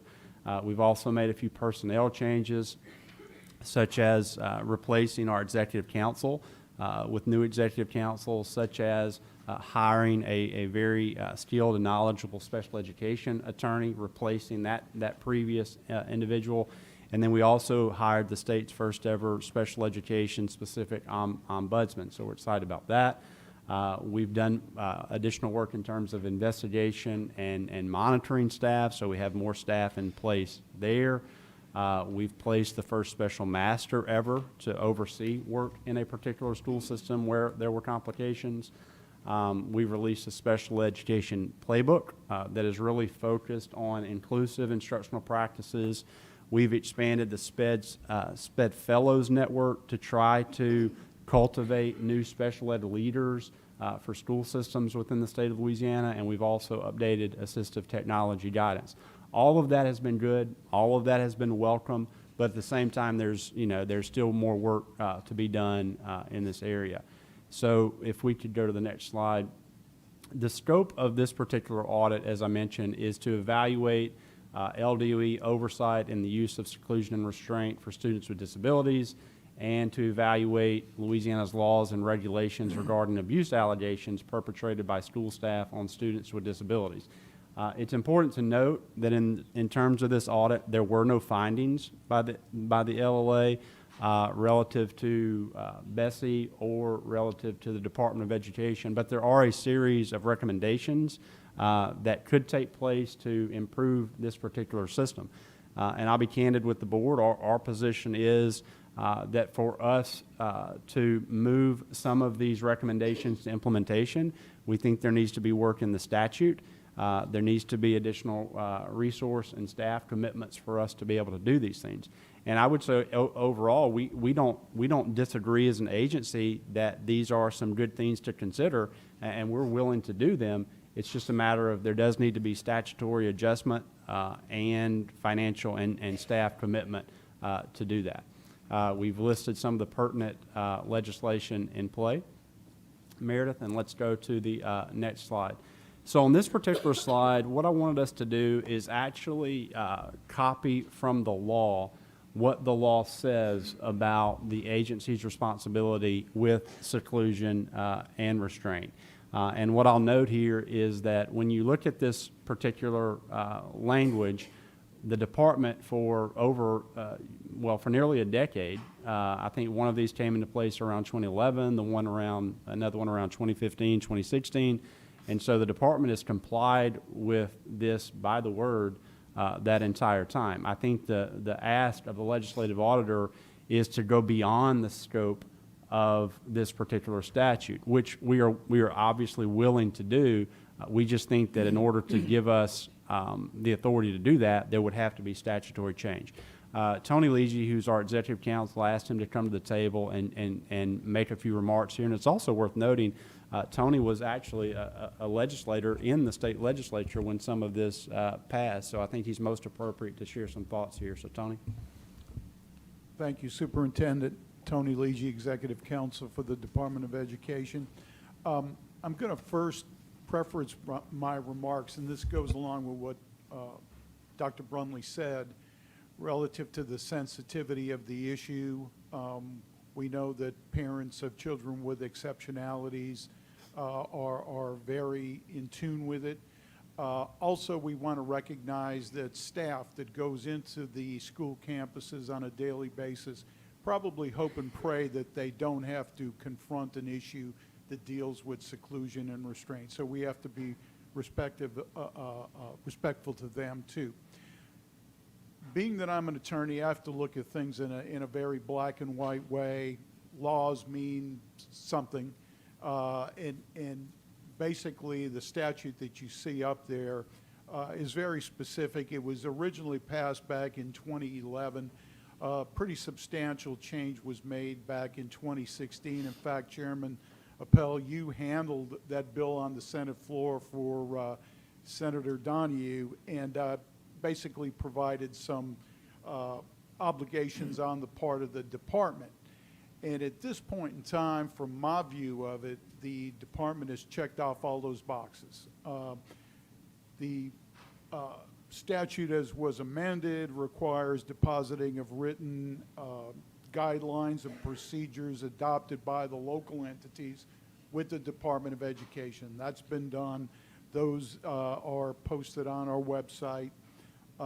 It also requires that reporting be provided to us relative to incidents of seclusion and restraint during the course of the year, and we have collected those. Provides us to that we maintain a database which of the reported incidents, and then compile an annual report relative to incidents with data breakdown concerning the sex of the child, all the information that the legislature has deemed appropriate and important. And that is provided to Senate and House Ed, as well as the Advisory Council on Student Behavior. We've done all of that. I guess what our concern was, and still is that the LLA expanded the obligations, or we're trying to interpret an expanded obligation to us, and we did push back on that, and I think rightfully so.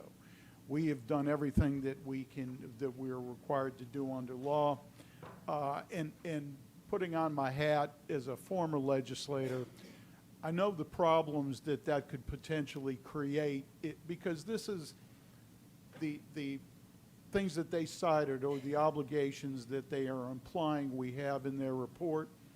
They're labor intensive. And as you all know, when you have to put in that labor intensive effort, it's going to cost money. I went back and I reviewed everything, all the archived hearings again, the fiscal notes, and nothing has ever been mentioned relative to monitoring, relative to investigating, which again are labor intensive. And consequently, there are no fiscal notes saying, we think this is going to cost X amount of dollars. So right now, as it stands, if we took on those obligations, that would divert money from other areas that are specifically appropriated for, and some of you served on the Appropriations Committee, and you know that legislators, when they appropriate something, want that money to go to what it's been appropriated for. And also, if we did start to shuffle money around, legislative auditor may have a problem with that, probably would have a problem with that.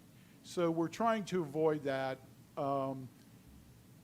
In my 42 years of the practice of law, I've always found that finger pointing is not a good practice in trying to resolve matters. And look, we realize that were some good points made, but I think these are points that have to be addressed in legislation and also in appropriation. And with that, I'd be happy to answer any questions. Let's go ahead and allow, if it's okay, Meredith Jordan, who's our executive director, to go ahead and kind of run through some of the matters for legislative consideration. So, for example, the legislative auditor suggested several items that the legislature might consider as they go into their next session in terms of the recommendations that they made. So, Meredith. Meredith Jordan, Executive Director for Diverse Learners here at the department.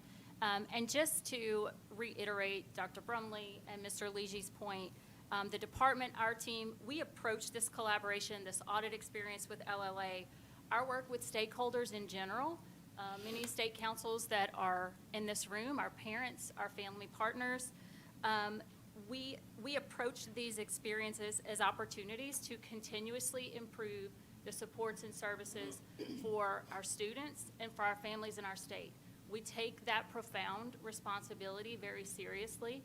We've done that over the past few years as I was in this role, and will continue to do so. To start our matters for legislative consideration, this is unique to this particular report. There are 8 matters for legislative consideration included in this particular performance audit report.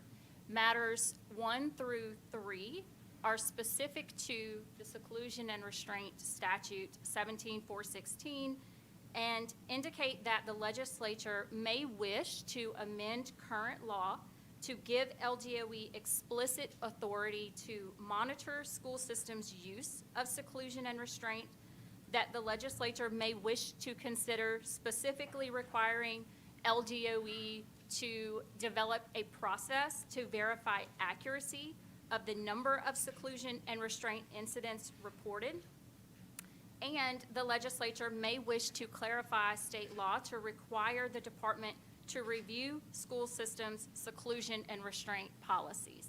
So Mr. Lege mentioned all of those basic 4 tenements that we are, and LLA saw that we were following current state law. These are things that perhaps the legislature would need to give us additional authority for.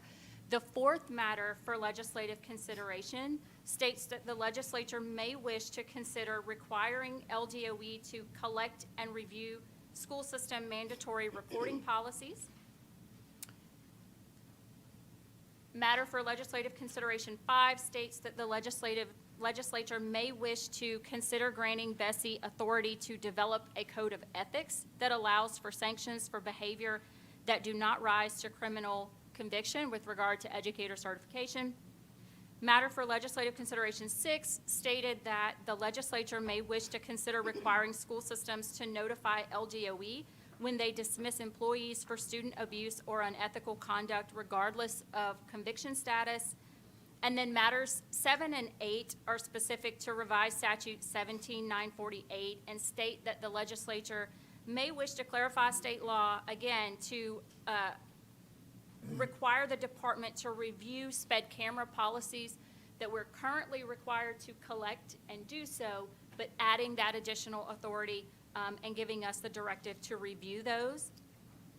And that the legislature may wish to consider requiring school systems to notify parents on their websites of their right to request cameras in self-contained classrooms. So these 8 matters for legislative consideration will also connect to the results that I'll go through next that are specific for the department.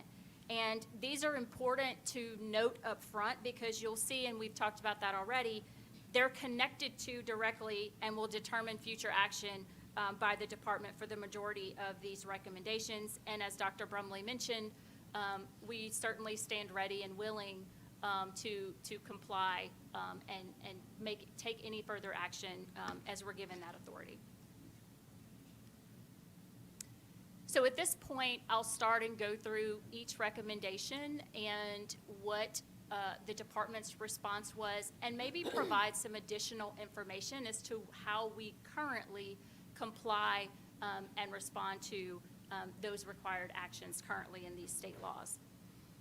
The first result indicated that the department should develop a process to monitor school systems' use of seclusion and restraint.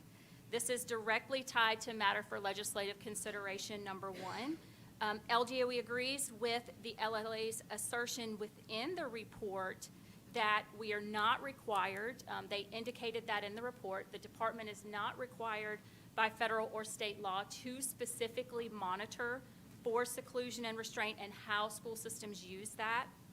But we firmly believe that the current law would need to be revised to give us that authority, the direction and consideration of resources in order to add this particular specific monitoring.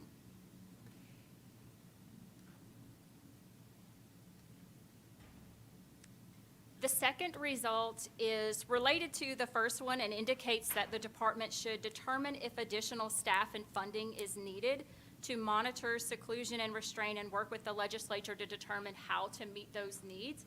And we certainly agree, as we've stated with you already, that these matters for legislative consideration and additional actions would impact possible additional resources needed. So we certainly agree with this particular recommendation.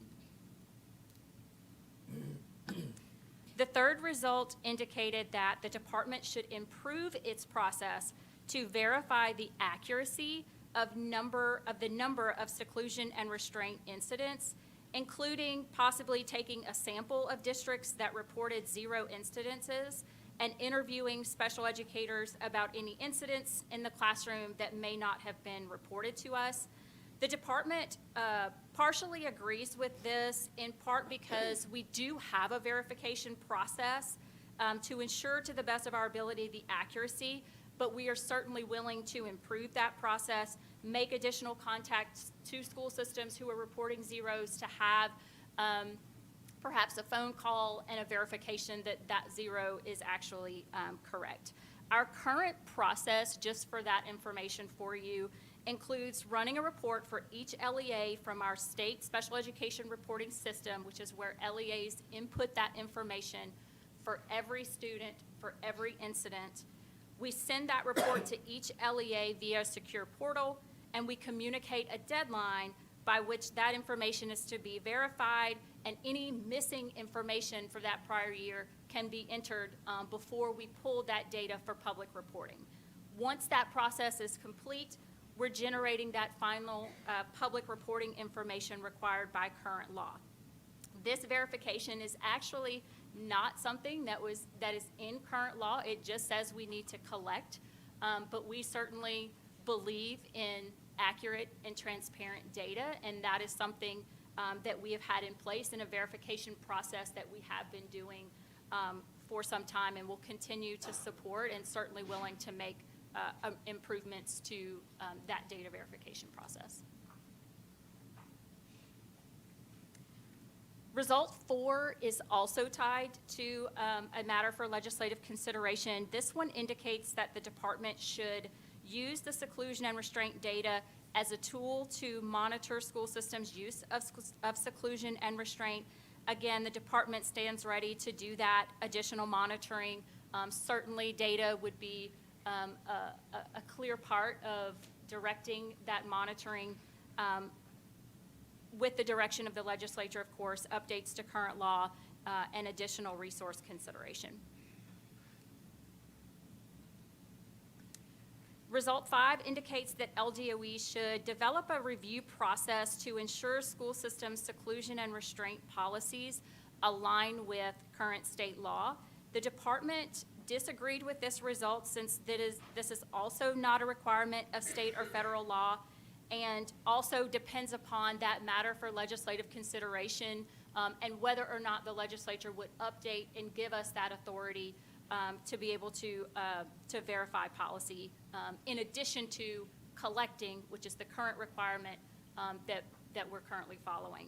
Current law gives the authority of the development and adoption of those policies to local governing school boards within state statute.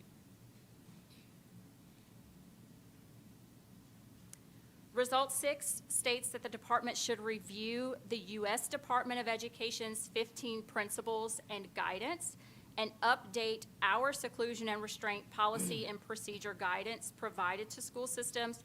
We concur with this. We are happy to add those additional 4 principles. We already have that guidance document linked within our document, and we are happy to make those 4 principles a little bit more clear and more concise, and add those specifically to our document. We are also already in a position to release very soon a professional development module on seclusion and restraint statewide. This would be an additional resource for school systems to use with educators in addition to required trainings they are already using for their crisis teams, for professionals who are working with these students. But in conversation with stakeholders and talking through this, we are certainly willing to offer some statewide professional development as well.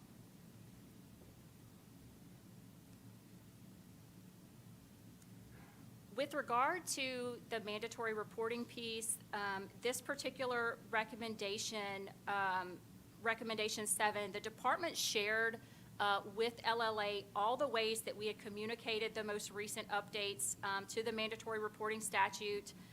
And LLA is indicating within this recommendation they appreciated all of the department's efforts and all of the communication outlets that we had used to communicate that, and indicate here that we should continue to work with school systems to ensure all mandatory reporters are aware that they're required to report abuse perpetrated by non-caregivers to law enforcement, and we are certainly going to continue to do that. Result 8 suggests that the department disclose the reasons that teacher certifications were sanctioned on its website, and we neither agreed or disagreed with this. We'll continue to comply with current requirements to identify individuals who are no longer certified, and we certainly stand ready to expand our responsibilities here as required by the legislature or this board.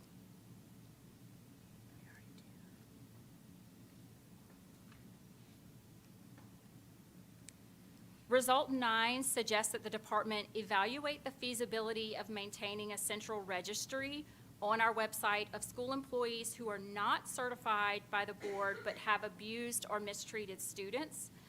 The department, it's our position that the department nor Bessie are authorized currently by law to supervise local school employees who aren't holding and aren't seeking to hold a Louisiana teaching certification. And again, the department certainly stands ready to assist the legislature and the board if that authority is granted, and that is the desire of those bodies. Result 10 connects to a matter for legislative consideration. It was number 7, in which the LLA indicates the legislature may want to give the department the authority and direction to review all school systems' special education camera policies. So these last 2 recommendations are specific to the special education camera statute. The authority in current law sits with local governing school boards to develop, create, adopt these policies. We are currently complying with our portion and our directive in current state law, which indicates that we must collect these. And again, you know, we stand ready if given that directive, and certainly thinking about staffing needs to review, provide feedback on policies that we collect. But again, currently that is not a requirement. And last, I believe, Recommendation 11 states that the department should review supporting documentation provided by our school systems to us to ensure the amount spent of those sped camera funds and the number of cameras installed is accurate. So again, verifying that data, the accuracy of the data that we are collecting on special education cameras. And I will note here,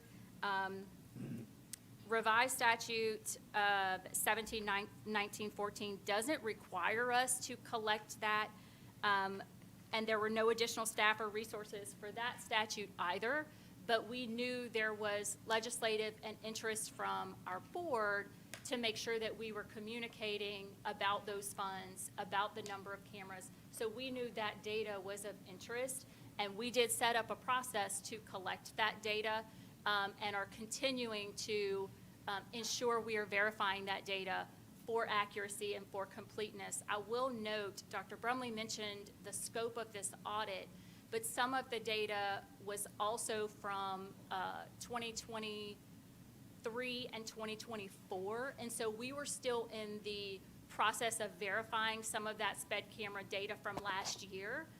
And we were providing to LLA updates as school systems were updating that data, and we were doing that feedback and verification process. And we will continue to improve that data, the accuracy, and the verification of our sped camera data as well.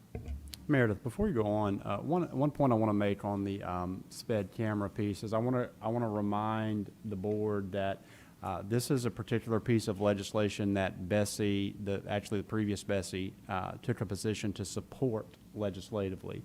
And so when this was a consideration, and I thank the parents for bringing this piece of legislation, but Bessie did support a couple of years ago the implementation of cameras in special education classrooms, and we were able to secure an $8 million allocation that has gone into the accounts of school systems for placing that. And then further, annually, over the last couple of years, we have requested in our budget 10% of that initial, so $800,000 that flows out to school systems for maintenance of the cameras, so that they don't have the one time and then they're required to keep them up on funds other than those provided by the state. And so we've done that. One of the points of conflict here, and I think probably LLA even calls it out, but it is where the statute landed. I mean, it is the fact that a school system can certainly go ahead and put cameras in their special education classrooms, but at present they do not have to do that unless there is a parent ask. So when you see that some school systems don't have a camera in their special education classrooms, they're not in any form of violation of the law either, because unless a parent is asked and they have not complied. So a parent has to ask in order for that camera to be there, although some systems have gone ahead and put those cameras in all their special ed classrooms. Meredith? So just to close us out with some next steps, moving forward, SEEP, our state special education panel, will meet later this month. We will have this item, this report at that January meeting to discuss, along with updating possible our current guidance documents, and perhaps even considering a statewide training on safe techniques, which would need funding consideration alongside our panel budgeting, when our school systems right now, who are partnering with vendors for their different options for these safe handling techniques, there is always initial cost, but there are annual and update certification costs. And so that's something that I want to talk to our state panel about, and thinking about the possibility of providing some additional support statewide for this, in addition to what our local school systems are already providing, if that would be a support and would be of interest from our stakeholders.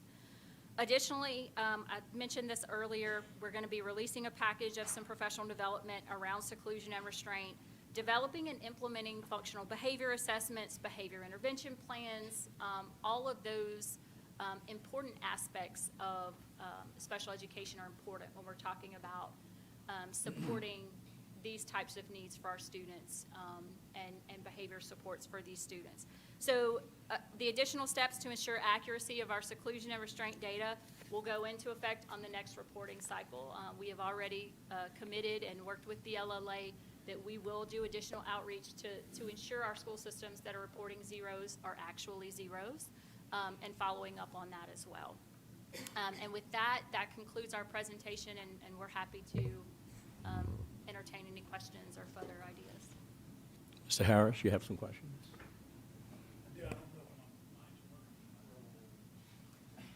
Button on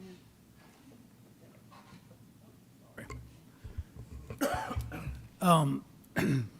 Looking at this information, it seems to me that, the stuff that you disagreed with the report was because it's not in statute yet. So it's not that you're disagreeing with putting cameras in, but you're disagreeing that with the legislative auditor's opinion that you had to do that. So it looks to me like there's a roadmap here to get this fixed legislatively and possibly in our rules making, et cetera. One thing that I would like to say is I think it behooves us as a board, because we're wanting to do, or we should be doing, what's best for the students and the families. And I believe this report does point out some things that need to be changed to make it better on the families and the students in the special education sector. So at the appropriate time, Mr. Chairman, I'd like to make a motion that we send this subject to the legislative committee, the new committee that we formed, that we look at putting together some suggestions on legislation, maybe finding someone to handle legislation. Also, at the same time, working and compiling information from LDOE of those things that are in statute that need to be changed or added to remedy this, and then work toward a solution that we can present to the legislature, either in conjunction with LDOE, hopefully in conjunction with the parents and the families, and get everybody on board to fix this, because I think it's paramount that we do that. Just from my tenure in the legislature and as chairman of the Education Committee, there has been problems that we've needed to address in the past. And I think this presents a golden opportunity for this board to really roll our sleeves up and work for those solutions and get them written into the statute. And not only that, but we need that information from LDOE about the extra resources you need so that we can talk to the Appropriations Committee, start looking at fiscal notes, what's it's going to cost, and get this done, because it's a roadmap here. And we as a board should do everything we can to make sure that we're doing the right things for the families and students. And I'm not sure how to word that motion, but I'd like to make that motion, and The motion. at some I point. think you got it? We're good, yeah. We got it. And I might add that you might want to include in that motion that we work with the LEAs and the School Board Association, because, I mean, as it stands right now, the philosophy of this is that it's a school board or school district-centric process. And if we want to change that, that's a whole different animal. Yeah. So we need to work with them. And to your point, once everyone knows it's going to the legislative committee, and then we can involve everyone, then we'll start accumulating all these different opinions or these different Well, I'm points just of view giving and them get it. a warning that if we It's do coming. this, Yeah. they need to be involved, because this is a Absolutely. direct impact on their operations. Absolutely. And so we can hopefully refine all the information and hit that sweet spot that everybody will be happy, right? So we have a motion, and Dr. Armstrong seconds the motion. Is there any objection to that motion? Okay, that motion stands. Do you have any further comments? Chairman. or- Oh, I'm sorry, Mr. Chairman. If I may, what is it seems like we're going from the school district or the school itself to us almost. What is the responsibilities oversight and otherwise of the local principals, the local school boards? What are their responsibilities before it gets to us, or if you don't mind? Yeah, absolutely. And statute lays that out as well. There are a number of, and when the revision happened in 2016, or the last revision of the seclusion and restraint law, the intent of that, it seems, was to limit the use of seclusion and restraint practices to only those times where you've exhausted all other means. If you're doing it in the way the law intends, you've exhausted everything, and there's intent, there is an imminent threat of harm to that student or to other students. So it is a very narrowed time, according to our law, that these practices should be used. And LEAs have the responsibility to make sure they have their crisis teams and educators trained in those safe techniques. There are also very specific responsibilities of documenting, observing. There are very specific LEA responsibilities around specifically for these areas, and you saw some photos in the report, which the LLA said these were areas, rooms that they saw that were appropriate and met the definition of the current law.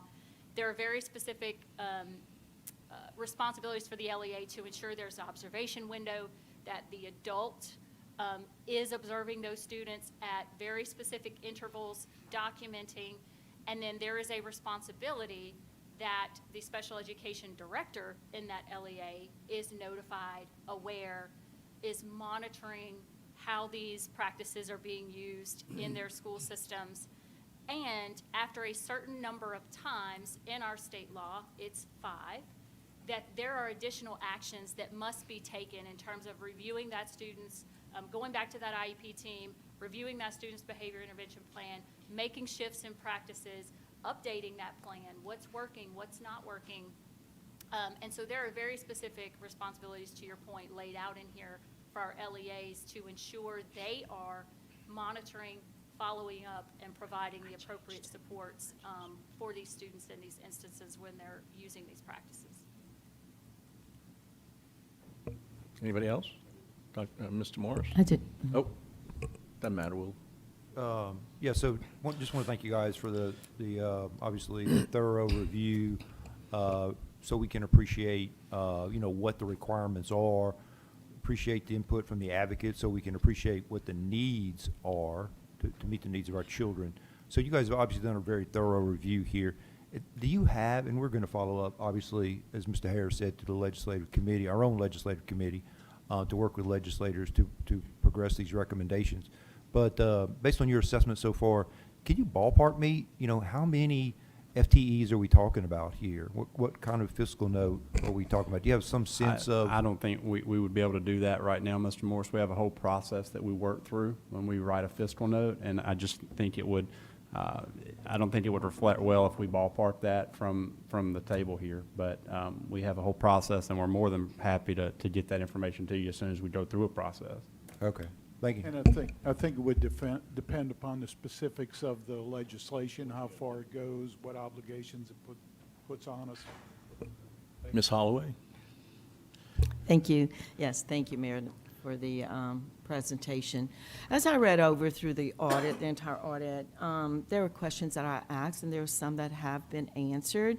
However, I really have a hard time understanding how the state, and we as Bessie, can't monitor these particular items without having an IDA, I'm sorry, that I want to say something about IDA, but a law or a statute in place, because it's our responsibility, even as an administrator, it was our responsibility to be proactive in this. And I believe we're at a point that we have not been proactive, that we should have been, and we are, and we're heading that way, but it took an audit to be able to identify those items. Help me understand IDA budget, the monies that are coming in, and why isn't it geared toward monitoring which we do receive that dollar for monitoring, and why isn't this a part? I would fundamentally disagree with you, Ms. Holloway, because seclusion and restraint monitoring is not, and Meredith, you can speak to that requirement there. And also, if we look at the statute as it is written, and the way in which that statute arrived where it arrived was a process of parents being involved, the school systems being involved, and arriving at that particular point of statute that said, this is where we're going to land for now, which is the compilation of the data, a report that is turned in to the legislature annually, and that is what we have done. Our position is going beyond the statute could have been problematic for us because it's beyond what was agreed upon legislatively at that particular point in time. That's why we've been very clear that we are more than willing to go into looking at the legal compliance of the locals' plans. We're more than willing to go into investigation on this, but it doesn't exist in statute or in policy to give us that authority, nor do we have the staffing or resource to do that. So I think we're at a pretty good place with this in agreeing that more could be done, but we have to have authority to do that. And Meredith, you may want to speak a little bit about IDEA and seclusion and restraint. And to your point, Ms. Holloway, IDEA is very specific with the process of what are the required components that you must monitor within IDEA. Your child find practices, evaluations, are those done on time? And of various others. Seclusion and restraint is not specifically listed there. And so I will say within the report, the LLA mentioned 2 particular states in being proactive. You all may or may not, I've already reached out to them, and I am meeting and being proactive. Florida has a specific monitoring in their seclusion and restraint legislation. Sure, Florida and Massachusetts, yes. And the report mentioned things like monitoring for behavior intervention plans, IEP implementation. I want to be very clear here. We do though, that is required under IDEA. My interest is what additional is Florida doing specifically on seclusion and restraint, and reviewing what are they monitoring, just being proactive. And what's happened here too, Dr. Brumley, is even with the data that's been reported by the districts, the inconsistency of the numbers. And there are some districts like St. Tammany, St. Charles, et cetera, that have reported, and it seems like it could be, but I'm not the judge for that, compared to other districts that are not responding. I'm wondering if it is because you report the data, but what would the State Department do? And, but I appreciate that for you to looking into that. I don't understand the question. Well, Could you clarify it wasn't that? a question. It was a Okay. statement about the data. You know how we had all this data Okay. on that? Yeah, they stated some districts were not reporting, and some districts reported quite a high number of students who've been affected. But I have a question in regards to the. So are you stating then that some systems are not reporting accurately, or they deliberately well, even not in reporting? I'm reading, I'm stating from the audit how. Right. Well, I'm just there's trying to a- understand for yeah. clarity's purposes, because we are, as Mr. Harris said, we're moving, we have a Yeah. roadmap to move forward. Agree. So I'm just trying to understand, are you saying that systems are deliberately not reporting accurately? Accurately, or understanding what to report, even in the accuracy, there was a statement there. And that about was St. Charles that you accuracy. mentioned? Yeah, they were, I mean, it Okay. seemed like they were. Yeah, and there were some others, maybe 5 top districts that have reported. But I want to ask about the letter that was forwarded from the USDA, Department of Ed. Meredith, did you receive this from Miguel Cardona in regards to, that was yesterday. Yes, ma'am. I happened The to one receive recent. a copy, and it's coming in at the same time as this audit. Is there any correlation of why he sent this to governors and all district leaders, state agencies? I'm not aware of any correlation at all. And it's in regards to restraint. Right. Yeah. I'm not aware of any connection to this particular report and the timing at all. I received it yesterday as well. Okay, and it And also and talks. I do find it curious that an ed department with 2 weeks before their boxes are packed and walking out the door, Right. provide a white paper on something that's not even an IDEA specific requirement. So Yeah. I tend to think it was performative in many ways, Well- as opposed to something of great merit. But we are going to review that, and we are going to continue to review this. And I think we have a real opportunity to improve practices here, as Mr. Harris mentioned, by looking at these and looking at shifts that we could make and taking them through policy and or statute. Yeah, thank you. I appreciate that. And also, are you, Dr. Brumley, are you aware of the Safer Communities Act Stronger Connections Grant Program that was listed? Because it indicates that $1 billion was designated toward this. So I'm not sure if this is something that we, the State Department, can look into. So the Bipartisan Safer Communities Act was a piece of legislation that passed a couple of years ago, and it provided the state of Louisiana with roughly $20 million. And what we decided to utilize those dollars for in the wake of Uvalde and other school shootings was to provide $500,000 grants to 40-plus school systems to harden their school perimeters. Provide fencing, provide funding to make sure locks were working appropriately, badging, other efforts to harden perimeters. And so, Bessie, you actually voted to allocate those funds to about 40 different school systems. And so Louisiana's portion of that funding has already been allocated and is in response to some great plans that school systems put together to utilize that funding.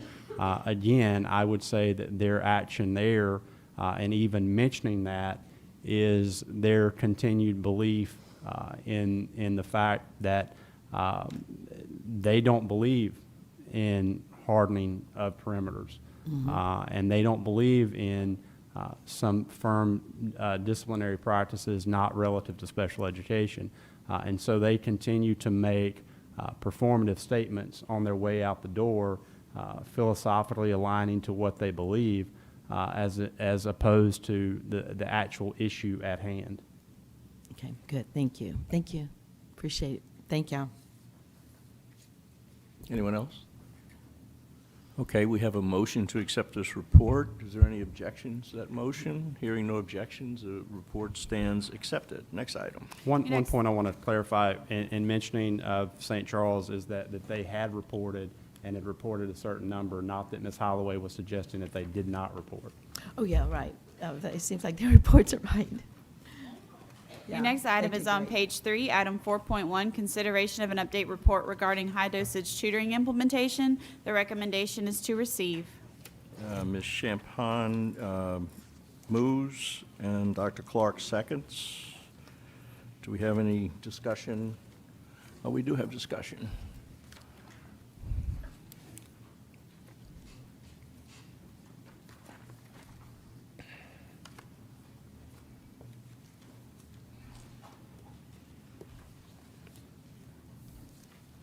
So we're really excited about this. We think the tutoring model that we have in place holds the potential to be a real game changer. I know this particular board, when you first came in January, even in your retreat, had a lot of conversation around tutoring and what it could mean for the kids in the state of Louisiana. Our approach to tutoring is really two-pronged.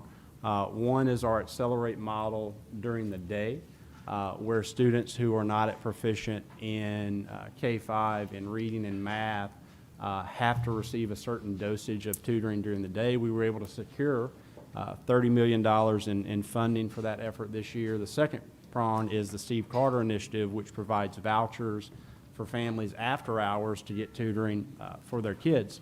And so we've had success with that as well. And in fact, we've had to turn on a wait list for Steve Carter because we have more interest than we have dollars. But what we wanted to do today, and Dr. Chasson will talk more about this, but we wanted to invite some of the systems here today and specifically invite the superintendents as the lead educators in those systems to talk through what they are doing in terms of their tutoring models and implementation in year one. And we were very specific in inviting some of the largest school systems in the state to do that. So you'll see those leaders here. You'll see Superintendent Gray from Jefferson, Superintendent Cole from EBR, and we just think it's important to hear from them because they're servicing 40 to 50,000 plus students every day within their systems. We also invited Superintendent Milton from West Feliciana because we recently honored them as a model of excellence site for the work that they're doing early on in tutoring. And so we're really excited for this presentation. Jen and I have been talking about it for 3 or 4 months. We're thankful that the superintendents came to share some information here. But I just want us to be as supportive as we can with their implementation moving forward because we think it'll make a tremendous difference. Please. Thank you, Dr. Brumley, for that introduction. Jenna Chasson, Department of Education. This as well as an initiative that I am Excuse me, very excited about. Can you pull the mic closer because we You have to get real close. can't hear? I'm very excited about this initiative as it is providing individualized support based on a child's specific needs. And when implemented well, we know that high-dosage tutoring can make a difference in student learning. So I just wanted to give a little bit of context about the legislation that was passed last school year, at the end of last school year, and what has led into the implementation for this school year before I turn it over to several superintendents who will share more about their specific implementation in their systems. Act 771 of this past legislative session requires all students in grades kindergarten through 5th grade who failed to achieve mastery on any statewide assessment in both reading and math to be eligible for expanded academic support. And the legislation breaks that down as 2 possible definitions. That expanded support could look like having prioritized placement in a class that's being taught by a highly effective teacher, and in the case when that is not available, that child to be provided with high-dosage tutoring. The law is very specific in its parameters, and it is research-based. There is a body of tutoring research available to us at this point that sets really clear parameters about how high-dosage tutoring can make the greatest impact on student learning. And so you'll see in the next several slides really some language lifted from the legislation that very specifically outlines how the high-dosage tutoring should take place, who it should take place for, who does the tutoring. And so the students were first identified at the beginning of this school year. And eligible students for kindergarten through 3rd grade are students who are scoring below proficient on the literacy screener, that's our statewide literacy screener, or on a local numeracy screener. And it also includes 4th and 5th grade students who score at the unsatisfactory, approaching basic, and basic level in ELA and or math. Again, the requirements in the law are very specific. It requires that tutoring begins no later than 30 days after the student is identified as eligible, and it should include direct instruction that utilizes formative assessments, which are just checks for understanding throughout the school year. And also a very important piece of this legislation is that it requires the tutoring should align with core instruction and grade level content. And that means that the tutoring has to connect to what students are learning in class at that time and in upcoming instruction. And that's really important because sometimes we see tutoring that is less effective or even ineffective because it doesn't connect to what kids are learning right now. And so that's a really important part of this tutoring implementation. It's also required that the tutoring persist for at least 10 weeks of time and takes place at least 3 times per week for 30 minutes per session, though there is a little note there that at times this might be developmentally inappropriate, so should be less time if it makes sense for that child. I think an example of this is kindergartners may not be able to sit and attend for a full 30 minutes at a time, so it might look a little differently for them. Some further requirements are around group size. This again was very important because research tells us that as the group size gets larger for tutoring, the tutoring becomes less effective. And so the groups need to consist of no more than 4 students at a time by one tutor. Research also tells us it's very important that there is a consistent tutor or a small group of tutors who rotate. And that tutoring is most effective when it is embedded within the school day. So this is a completely school day embedded program. The tutoring can be provided in person or virtually, and it should utilize materials that are on our approved list, meaning that they are high quality materials or materials that we have created. We know to have maximum impact on student learning, it's very important to have a quality tutor in place. So tutors should be trained in the use of those materials. They can be the trained staff of a tutoring provider. They could be a current or retired teacher or a paraprofessional who are providing these services. If a school system does choose to utilize an external tutoring provider, then they should be selected from the Department of Education's approved vendor guide. And we now have over 50 approved providers across the state for both in-person and virtual tutoring.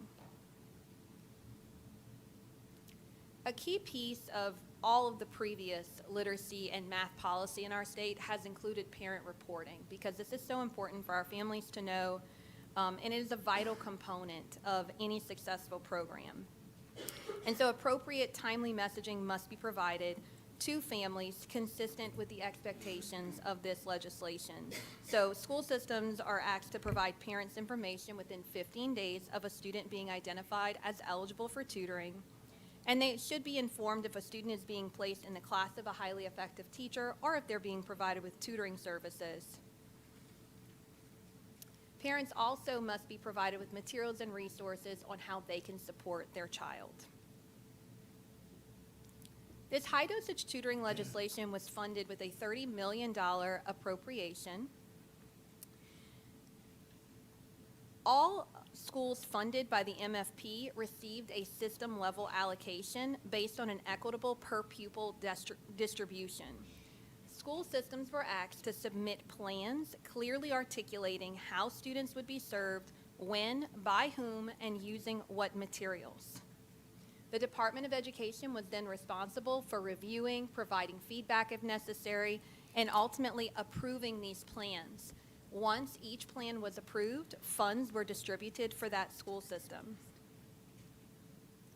The funds in this allocation can only be used for two expenses. They can be used for the salary and benefits of full or part-time staff who are specifically engaging in the tutoring with students, or it can be used to contract with an external tutoring provider. Additional local or federal funds may be used by the school system, and it should be indicated in the school system plans that are turned into the department, along with subsequent reporting. Systems are being asked to submit data on implementation and expenses throughout the school year. The department is also conducting on-site monitoring visits as we visit schools to provide support and ensure tutoring is taking place within the outlined parameters. We have distributed over $29 million of these funds so far this school year, and we are continue to collect information about the spending of those funds by school systems. We know that this has been a very large lift asked of school systems this year, and our school systems were asked to make adjustments to their scheduling, changes to staffing, hiring and training needed to take place, contracting with providers to support them. We know that this is bringing a lot of impact, as I'm sure you'll hear from our school system leaders here today, and also a lot of lessons learned, which I'm sure they'll be happy to reflect on as well. One of the things I think you'll hear is that the timeline was tight, and that is just due to the timeline of the state's session, and then the start of the school year was very quick, and so I know with a lot of lessons learned, there's also a lot of reflection about how to head into next school year with some strong planning for implementation. So next, I would like to welcome our school system leaders who are here today to talk about implementation in their systems. We'll begin with Superintendent Milton from West Feliciana, who was awarded a Model of Excellence specifically for their work in their implementation of high-dosage tutoring. After Superintendent Milton, I'll ask Superintendent Gray from Jefferson And Superintendent Cole, if y'all would also come up and be prepared to share more about your implementation and your early results.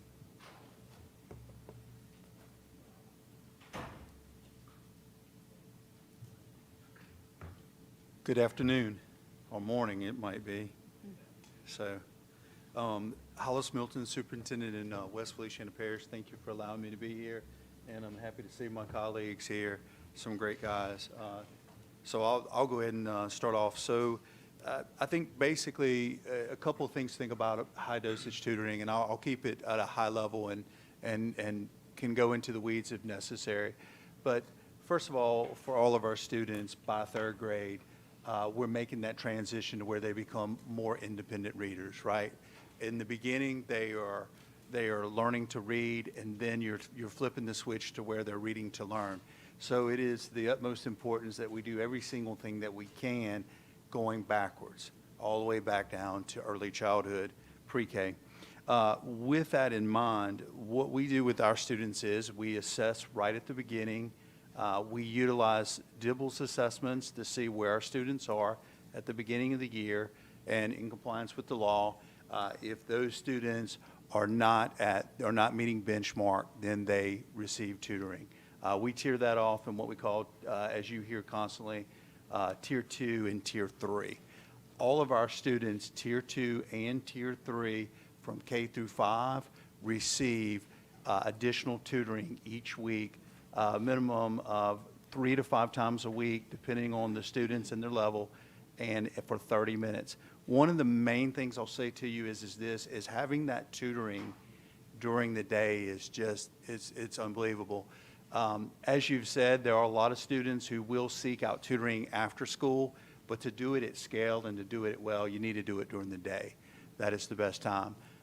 We involve all of our teachers involved in our tutoring. We work on that really hard. And do you have the presentation? I don't know if I was, so that probably would make it a lot easier right here. Where do I click this at, right over here, or, if you don't mind, right there. There we go. Good. Look, this makes my life easier because I was kind of telling you some basic information. But if you'll just notice on here, I'll keep it real simple. You can see what our tutoring looks like. You can see the dosages that we do for our students. We're also using several vendors that you'll see on here that we've been very impressed with our vendors. We're very picky about who we're going to put in front of our students. We do a lot of research and a lot of vetting. We're not just going to let you come in and sell us on something. We need to trust but verify. We need to see that you can talk our language, that you have an understanding of how you can help our students meet the standards, and then we're going to come monitor that and make sure that you're doing that. We've been very happy with those. One thing to mention from a high level too on here on high dosage tutoring, if we think about it, mastery is where we're at. Mastery is the standard. So for all of our students, I was always told by a former superintendent many, many years ago who said, teach students the next thing they need to know when they need to know it. That's pretty simple, but think about that. As soon as you can intervene for students, as soon as they're falling back, if you can pull those students, give them the dosage that they need, you get them back in the class, you build efficacy, you set goals, and you can reach those goals. So if we'll flip to the next slide there. So you can see on DIBELS where we started out at the beginning of the year, K through third, and you can see some pretty substantial jumps there. One thing in mind with those jumps that's really key, especially at the kindergarten. Mr. Milton, I want to inject here where it says DIBELS boy. I want to make sure people realize you're not just tracking the boys and not the girls. That's beginning of year, and then the MOI is middle of year. There you go. You may make all kinds of inferences here. Let's be careful with that. Thank you. So DIBELS, beginning of the year, DIBELS, middle of the year. Yeah, we don't want to make our boys look bad. So kindergarten and first grade, you can really see some huge jumps. And I'll go ahead and answer this question because if you look at the data, it's the first question I had too. It's like, hey, look at that substantial jump. Kindergarten, yeah, we're doing some things differently, but that's pretty monumental, right? A lot of that is a lot of intense progress monitoring. We've always done that, but we're doing it better than ever. And again, once you make momentum, never take your foot off the gas. You keep going, and you keep getting after it. A lot of our work there is really around that and utilizing some very, very strong interventionist boards. We use NWEA MAP assessments. A lot of systems use them. You probably have heard about those systems. We like the data, the way it's utilized. We like the way the scores are very linear, so you can really tell your growth between your fall and winter benchmarks. You can see where we are there, and just making some tremendous amount of progress. Next slide. So bottom line, we utilize all of our teachers. I think it's really key when you think of the teamwork and you think about the knowledge that each person has to have. It's a team effort to teach kids. So you start off with a Tier 1 curriculum. You have very high expectations for your teachers in those classrooms. You also make that a part of their teamwork to help us figure out when kids aren't getting it. That does a lot from us from a quality control area. The master schedule, which I don't fool with or tinker with, at elementary schools, they're very, very tight. And our people are very, very intense about when they pull kids, and they have to be, because time is your commodity. You've got to leverage that time while you have kids, and you've got to set aside a certain amount of times for a variety of activities, including high-dosage tutoring.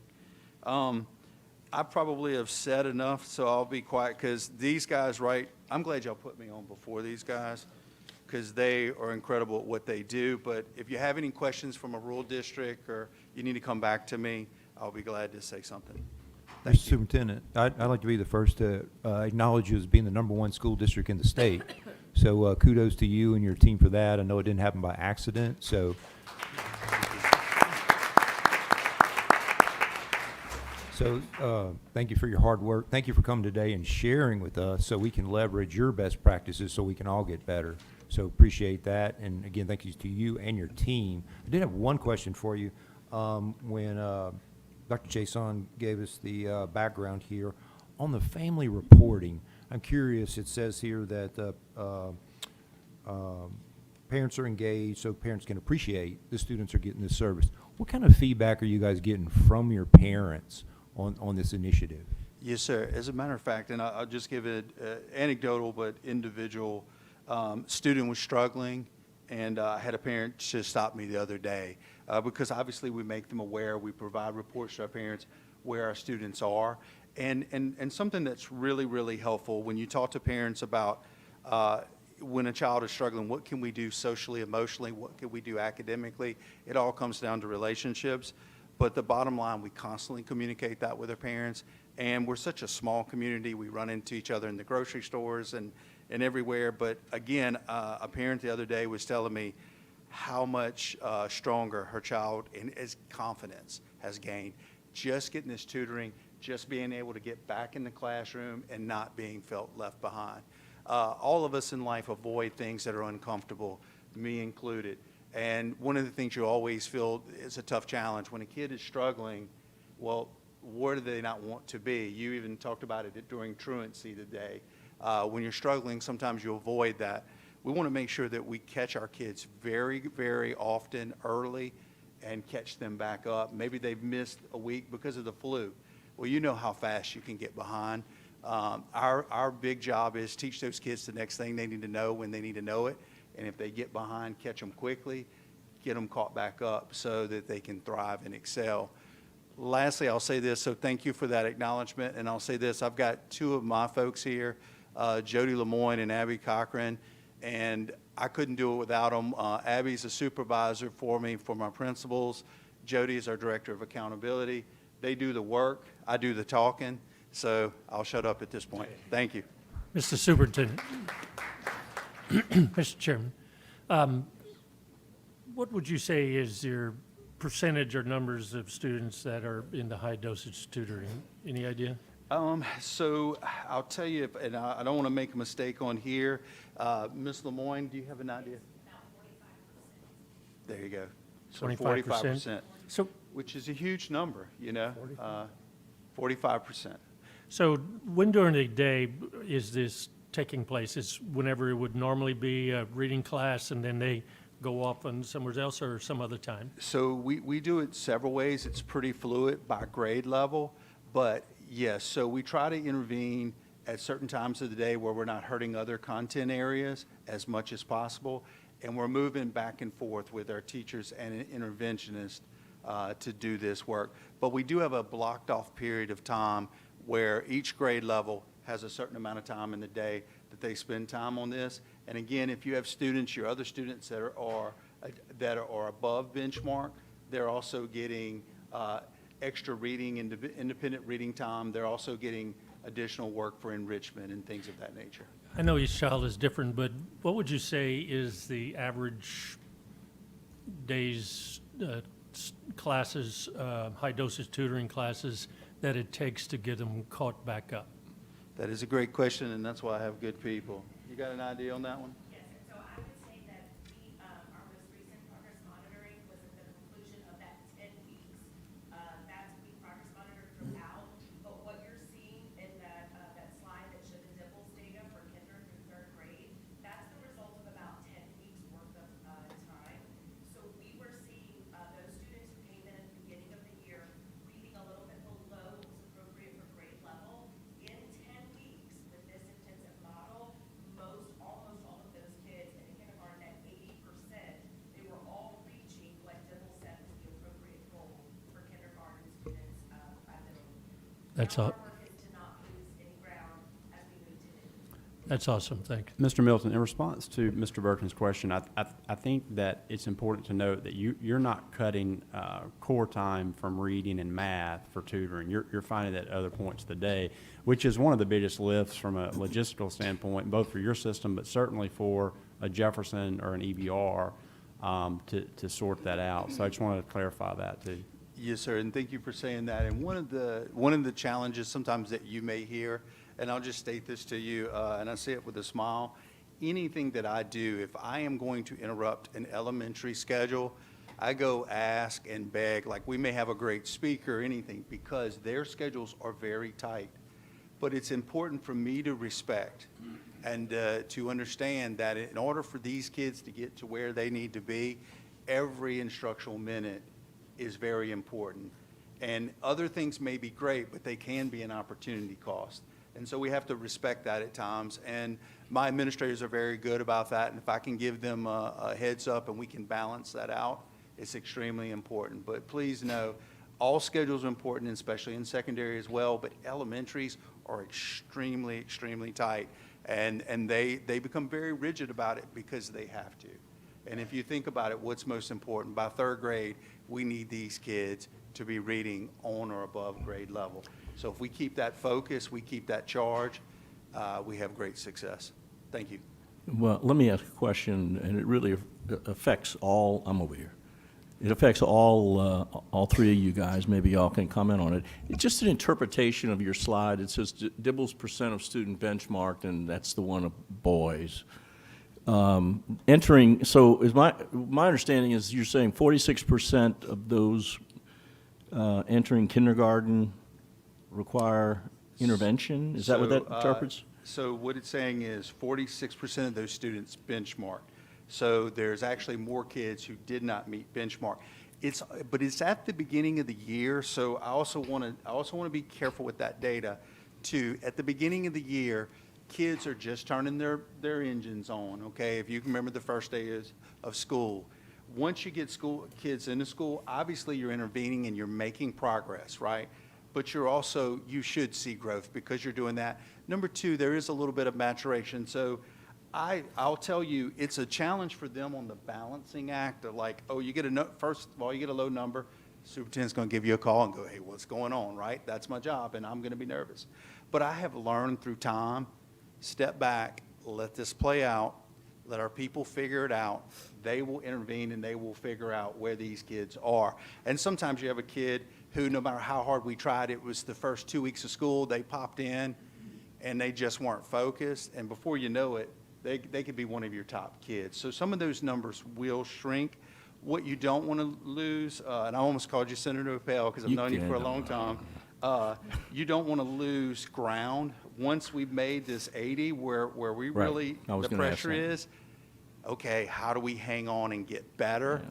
And surely we don't want to go down. The big issue there is progress monitoring and keeping that intense focus. And that's something that's I'm accountable to, and my team's accountable to as Do well. those kids that enter kindergarten in your district, do they come through pre-K generally? Yes, so we're very, very fortunate, and I will tell you, we have a universal pre-K in our system. We're also the Head Start and Early Head Start grantee, and our data always shows those programs produce. You know, our kids who come through those programs do really, really well. The data is real clear for us in that aspect.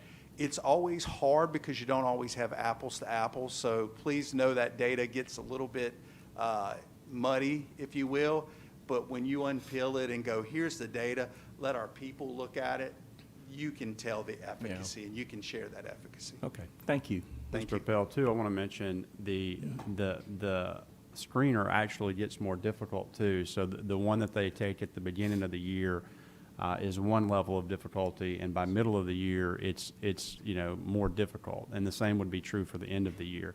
So they're not taking the same level of difficulty throughout the year. So they're having to grow the kids, but also grow towards a higher target. So Superintendent Gray with Jefferson, I know you have a good update to give us as well. Yes, I wish I could just say ditto to what was just said, because it would make my job easier and take a whole lot of pressure off, but I'll go ahead and give my extension to a lot of what he has said. Our information in Jefferson Parish is a little bit different in terms of how our schools, our students are performing. Although we're seeing progress with a lot of our kids, we still have some kids that come from some very disenfranchised populations and come with a little bit more hindrances in their learning processes than some other populations. But to that end, we still make sure that we find value in all of our kids and make sure we do whatever is necessary to make sure we meet their individual needs. But I'd like to first start out by thanking the Department of Education and you as a board who has approved this allocation to Jefferson Parish, where we're able to implement some things in addition to what we already had in place. I think the easiest thing for us was that we had a lot of processes in place, so when the legislation was passed, it was more of a plug and play for us. And so we understand the importance of trying to make sure that we maximize every instructional minute for our students on a day-to-day basis. There is no downtime in a classroom for our kids. And so what we want to do was look at the time we have carved out for tutoring throughout the day and implement this new legislation where it won't be a major disruption to what we already had, but actually becomes a complementary source for what we're doing with our students. So originally, and this is in partnership with the Louisiana Department of Education, we have time embedded into our days for math and for ELA tutoring. And what it does is allow us to kind of close gaps for kids in small group instruction and still be able to make a direct connection to what is happening into the general education in that classroom. And so with partnership with the Department of Education, we have services like we have Zern, Amira, and Lexa that was already in place that all of our K-5 kids get on a day-to-day basis. So that was done. So when the allocation came in and we had an opportunity to get partners in to be able to support or supplement what we're having in terms of maybe a novice teacher in the classroom or maybe a non-certified teacher in the classroom or even a substitute in the classroom, we are able to kind of bridge that gap for kids even more. It is no secret that Jefferson still has a significant number of teacher vacancies throughout the year. We're definitely doing better than where we were a few years ago. A few years ago, we had 265 vacancies throughout the year. We're under 100 now. We're working to try to reduce that. We have a lot of things in place, but there's still no value for having a solid person in that classroom that understands the instruction and be able to give that quality education to a child. So when this opportunity came about, we tried to figure out like how we're going to get the kids that were in most needs in some of our most needed schools. And so we developed a pilot because although $2.3 million is a lot of money in some districts in Jefferson Parish, as large as we are, we have to be very careful about how we kind of get to the process to make sure we get the biggest bang for our buck. And so while I talk about making sure that we get the biggest bang for the buck, when this process started, and Dr. Chasson talked about the tight timeline at the beginning of the school year, the biggest struggle for us was not necessarily creating the schedule to make it happen. It was actually going through the process of vetting the vendors that were associated with this. When we first got the information, we had 4 pages of vendors. By the end of this process, we had 18 pages of vendors. One of the things that I was very appreciative of was the fact that Dr. Chasson would reach out to us on a regular basis and say, hey, if y'all need help vetting these vendors, let us know. If you've heard me speak before, y'all know I'm very particular about who we let in our district because our kids are too precious just to let people in there with the wrong intentions. And there are a lot of times that bad actors are going into that money grab mode and try to get a hold of a process just because they can make a profit. You can't do that in Jefferson Parish. Our process is to make sure that we are having people that are going to have research-based actions that actually have our kids' best interests in mind, and that they're going to be consistent in outcomes for our kids. Our kids already come with so much that they have to account for. The last thing that we need is anyone to step into our space without having them as the priority for the work that they're going to be doing. And so when I have people like Ms. Laura Roussel and Dr. Siobhan Garner-Price actually dig into all of this process to make sure that we had the right vendors to come and do the work for us. And so the people that we have in we call this phase 2. Phase 1 was what we do every day, what we already had in place with quality vendors that helped us meet the needs of our kids. Phase 2 is this aspect with the $2.3 million that we received. And we chose Air Reading for 3rd grade ELA, Book Nook for 3rd grade ELA, and Imagine Math for all 4th graders. And so what happens with Imagine Math, and we chose them because although the State Department gave us an opportunity to have a screener to be able to identify the kids that were in there, they had one that was on a digital platform, which was kind of like a seamless plug for us as well. Phase 3 includes high dosage tutoring virtually that everybody's going to have access to. And what we want to do is to be able to have it to where even when they're outside of us, they'll still have access to somebody that can give them that support. And we want to make sure that we do that on a regular basis. I think the biggest key for all of this is going to be, what do we do with the data that we're generating? And so although our benchmarks are trending up, our beginning of the year, our boy data looks a little bit different than it does in West Feliciana. But at the same time, too, we're seeing growth in our kids from beginning of the year to middle of the year. And in our own benchmarking, just from general processes that we do to try to prepare our kids for end of the year testing in terms of LEAP, like we're trending in the right direction. It's slow, but it's steady. And that's always something that we want to celebrate. So our biggest piece is how do we make sure that this process does not turn into, and forgive me, but I use analogies all the time. I look at this as like having a personal trainer or a fitness instructor, or you trying to follow a diet. When somebody comes in and gives you that advice and you do what's right when they're there, but then where they're going, is it going to be what you're eating and how you're working at, is it still aligned to what that personal trainer has done? And so what we want to do is make sure that when we're partnering with these individuals and they come in and our kids go through these sessions, our teachers need to make sure that when they're not engaged in that part of that process and they're looking at what they're doing day to day with their kids, that all of that is aligned. If they're not aligned, then it's going to be like, okay, I'm going to sit around and I'm going to eat clean when my trainer is there, but when the trainer is not there, I'm going back to donuts. You can't have that mindset. And so we do a really good job. Ms. Roussel and Dr. Siobhan Garner-Price does an outstanding job of making sure that we have a constant process where we're giving professional development to our people on how we tie these things together, but also monitoring the data to make sure that we're getting the actual outcomes that we want. The last thing we can do is just kind of sit by idly and just watch this thing take place and say, oh, it's happening, it's going to generate the outcomes we want, and just never check up on things. We like to always make sure that we're doing like a pulse check. I look at this like a doctor's visit and not just waiting for the autopsy.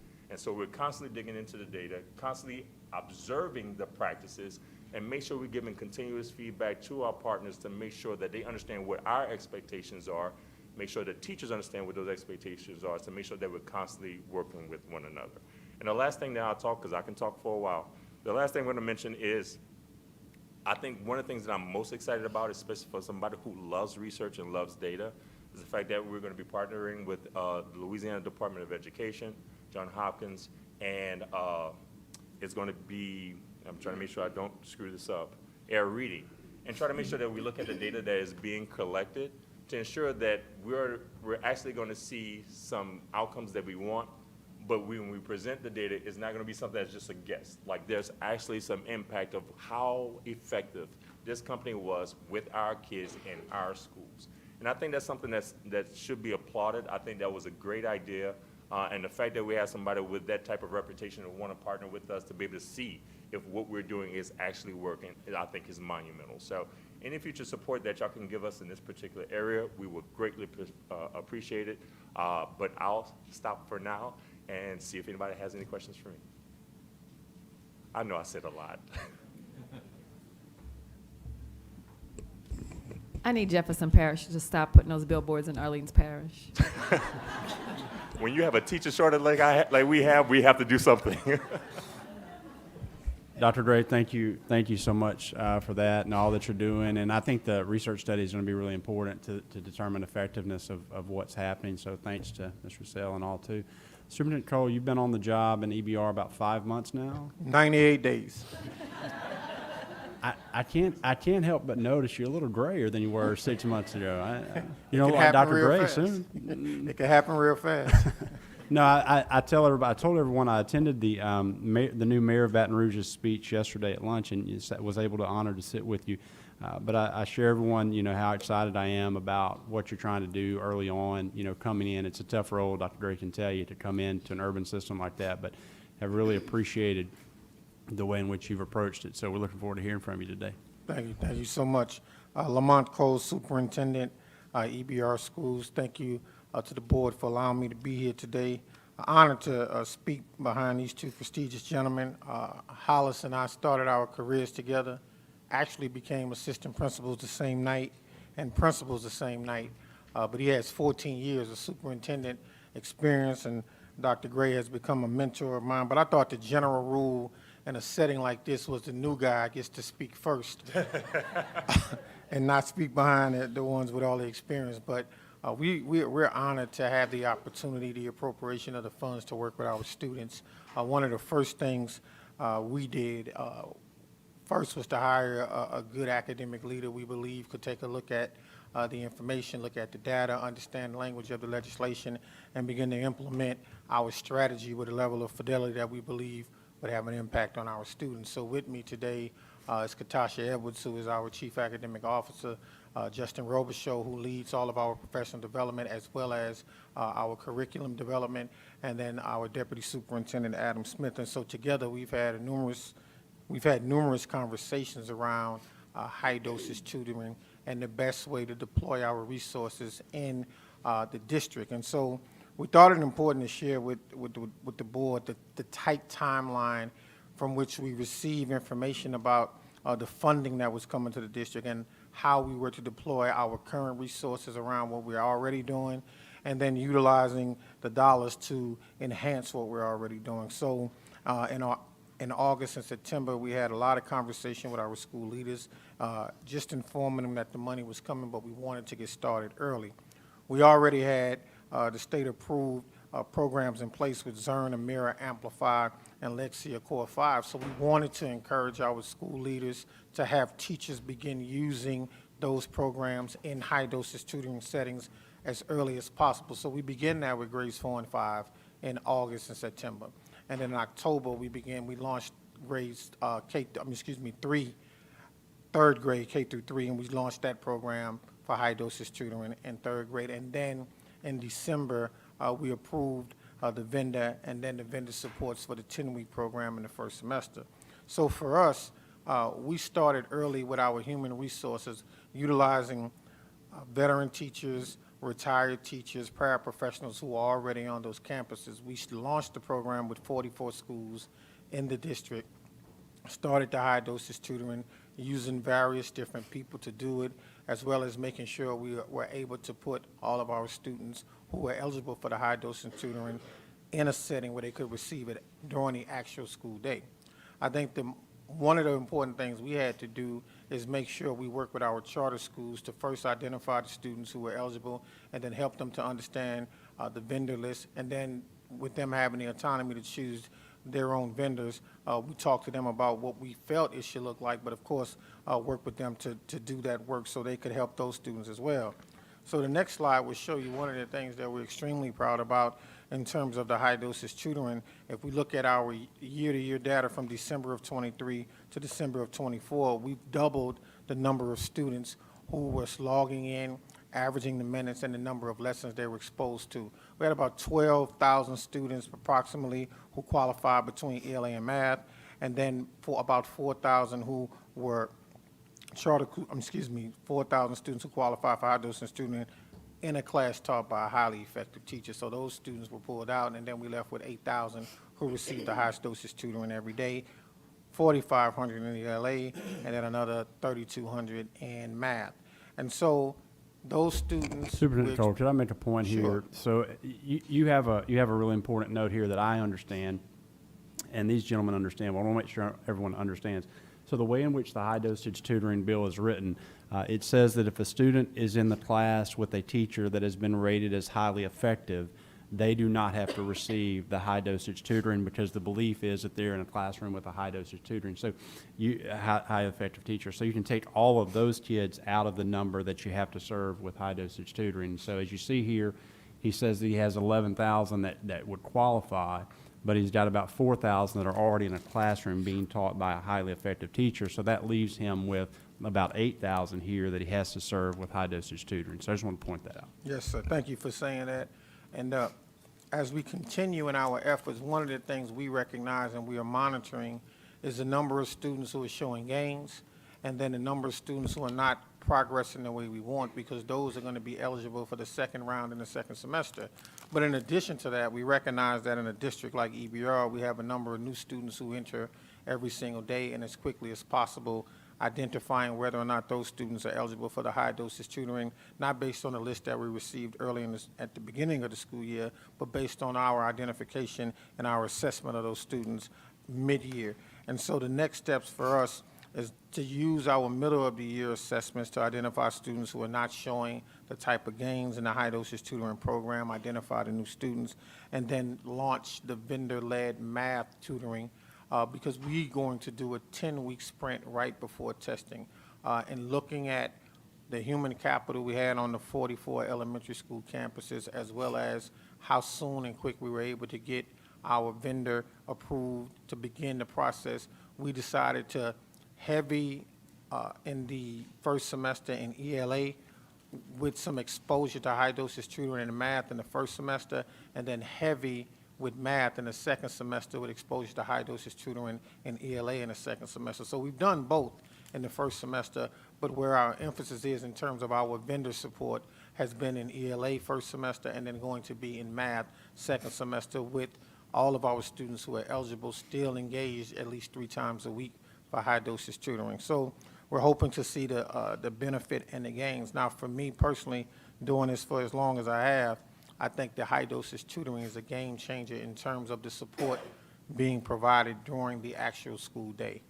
We can't control what happens with our students when they leave school, but if we put structures in place during the actual school day and then ensure kids get the support they need during their instructional time, I think we're going to see a greater impact in terms of them being prepared when they get to 3rd grade and then being ready to move forward. And we recognize a confident student is one who can read, one who can write and add and subtract. And so when we see that, we see them taking off, the light bulbs turning on, and them being able to be more successful in their academic experience. So we're excited, we're appreciative, and we're open and welcome the support and the continued support the district has provided. And I want to thank Dr. Chasson for being on the ground, boots on the ground in EBR. It helps that the department is in Baton Rouge, and so we've opened our doors and made all of our schools available. And then for anyone who'd like to see high dosage tutoring taking place, we invite you to come have a look-see and recognize the potential, the opportunity, and what can happen if we do this the right way. So thank you again for allowing us to be here. Thank you. Does anybody have any questions or? Yes, sir. Just real quick, Superintendent, same question for you. I'm really interested in the parent engagement. So just curious, what kind of initiatives you guys have considered so far with regard to parent engagement on this initiative? Well, the first thing we asked our school leaders to do is to make sure you notify the parents of the students who are eligible for the high dosage tutoring and explain why we're doing it, what the data looks like, and how this could help their children. And what we found and heard and learned from our school leaders, that parents are excited that A, the school leaders sat with them to talk about the high dosage tutoring and what the idea and the intent was and where their kids were performing, and then help them to understand that this is not going to be a stigma for those students who are receiving the high dosage tutoring, but the additional support to help them to be on grade level. So the parents are excited about the support. One of the things I've heard a number of times from a number of parents at some of our high-need schools is how can we do more, and is there going to be funding, continuous funding for us to be able to do more? And so I said we're hoping that the work we do now will encourage the legislature to appropriate the $30 million they've already appropriated, but maybe triple or quadruple that money so we can do more with more students. So the parents are excited to have the support. Thank you. Anybody else? I just have two little points. Just what you were saying about the appropriation process. This program, this board is solidly in favor, obviously. But our ability to go sell it to the legislature for current recurring appropriations and growth of the appropriations will depend upon data, evidence that it works.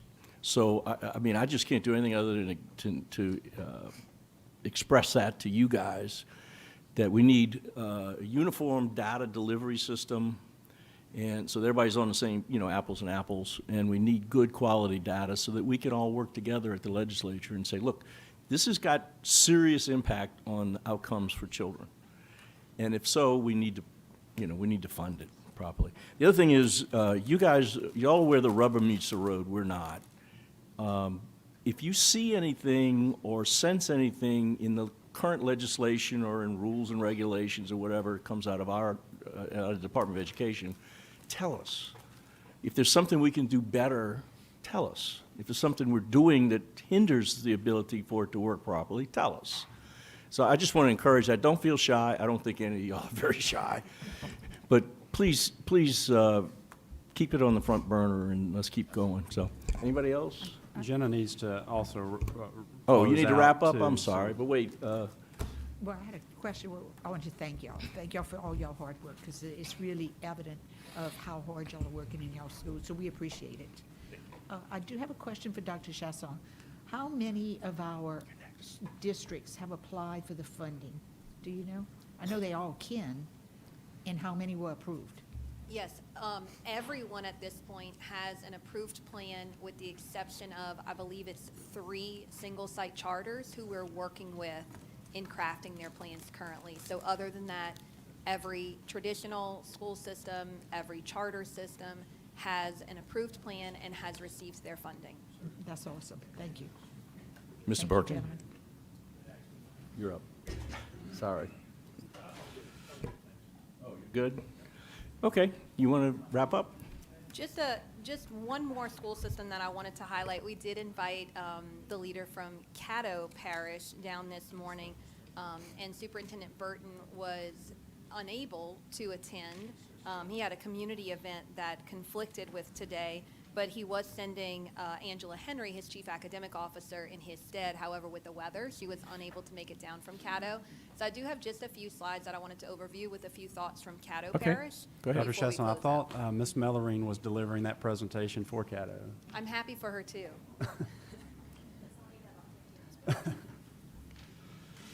So just a few things I wanted to share from Caddo and their experience and implementation before we close out today on behalf of Angela Henry, the Chief Academic Officer for Caddo Parish. Just a little bit about their approach. They did use vendors where they found that they came up short in being able to serve students at a 4-to-1 ratio with their current staff. And they were able to choose tutoring providers based on 3 criteria. They used multiple providers in Caddo. And those 3 criteria was that they looked for vendors that have worked with the number of students that we needed them to work with, the grade bands, and they had to have shown a third-party research study showing that they have been successful in their tutoring services in the past. And Ms. Henry shares that what we have learned through this experience is that we would do a few things differently approaching next year. 1, we will continue to focus on teacher development and improve planning and delivery of high-quality core instruction. Secondly, we plan to conduct a comprehensive review of all of our district staff and try to make sure that every young student in K-2 especially are with face-to-face tutors. We did find that our upper elementary, our 4th and 5th grade students assigned to online vendors were able to acclimate quickly to the online platforms, but our lower elementary students took about a week to a week and a half to acclimate to the online setting. Lastly, we will refine our systems for launching tutoring, and we will be able to start much sooner than we started this year on planning and implementation so that our schools have time to focus on quality planning. So their implementation is in early phases, and they still have some time left to complete their first 10-week tutoring cycle. So they're unable to know the full impact from data at this point, but they do have a plan to refine systems and work towards systematic implementation approaching next school year. So it was nice for me to visit with Cato as we prepared for this presentation and hear about the work that they're doing and being very intentional around their vendor selection, as we heard from these superintendents here today as well. And I wanted to thank these gentlemen for being here. I appreciate it so much, you sharing. It is very evident that you and your teams have done work with very careful and intentional planning around the implementation. And this high-dosage tutoring is something that is only as good as what we make it. It will only yield the fruits of what we put into it. And so that careful implementation is really of the utmost importance to make sure that that time is spent in a really meaningful way. Also wanted to thank our whole team at the department. This has really been a true team effort. This legislation, it does come late, legislative session, and when it ended in June and we were secured in the appropriation, it was really all hands on deck to make sure that we were able to support school systems and implementing. And so I'm really grateful for the work of everyone at the department who really pulled together to make sure that this funding could get out the door into our school systems so they could use it well. Thank you. If I can make one last statement, Dr. Brumley, I just want to thank you for answering my calls. I know you don't have to. I sincerely appreciate it. Mr. Burke? Chairman, I'm sorry. Mr. Burke? So being that the high dosage tutoring was outside of the MFP and it's an every year ask, having data like this and others to support the ask of the legislature is going to be extremely important. And I might add, for my 2 cents, I would love to see that this 30 million go up for our ask because it's that important. Thank you. Thank you. That aligns perfectly with my thinking, too. So we have I'm sorry, Ms. Holloway. No. Thank you. I truly appreciate, Jenna, you having these superintendents here. It is so good to hear this information because you often wonder, what's happening in the state with all these initiatives. And through that experience that I've had, it was so good. Made my heart happy to hear this. And I would suggest that that you continue on bringing in districts like these individuals that are here today to share their stories, because I know there's a lot of work to be done. You've done tremendous, Dr. Chesson, with your team. I'm hearing great reports out there, and so thank you for that. I also would like to ask, this is coming to my mind, yesterday a parent told me, made a comment about the Dibbles results they just received, which was mid part of the year, and was so impressed. She said, I don't know what's going on, but this is good stuff. I can read it, understand it, and understand where my child is and what to do. So is there anything that we're doing for parents to understand the new, Dibbles results? Because it's incredible. It's really a good system. Yes, our team has done a lot of work in ensuring that those family reports are very easily accessible to all families. And we've produced guidance, we've produced templates and letters on what those reports could look like. And I know our school systems have really taken that charge very seriously in how they communicate with families so that it's not a report that a parent can't pick up and understand. So we've really tried to make a lot of shifts so that families can easily understand where their child is, and more importantly even than that, what they might be able to do to help them and support them. Well, it's evident. Thank you. Thank you, superintendents, for your hard work. Appreciate it. Anybody else? Thank you. Okay, we have a motion to accept the report. There's no objection to that motion. The motion stands. Next item is on page 15, item 4.2, consideration of Jumpstart 2.0 pathway enhancements and fast forward pathways for the 25-26 school year. The recommendation is to approve. and second by Ms. Champagne. Okay, who's going to present this one? No presentation. We just want to acknowledge that we continue to enhance offerings for workforce development around apprenticeship opportunities and credentials. This is a result of that work, and just ask for their approval. What is this item A that does that relate to this? I'm looking.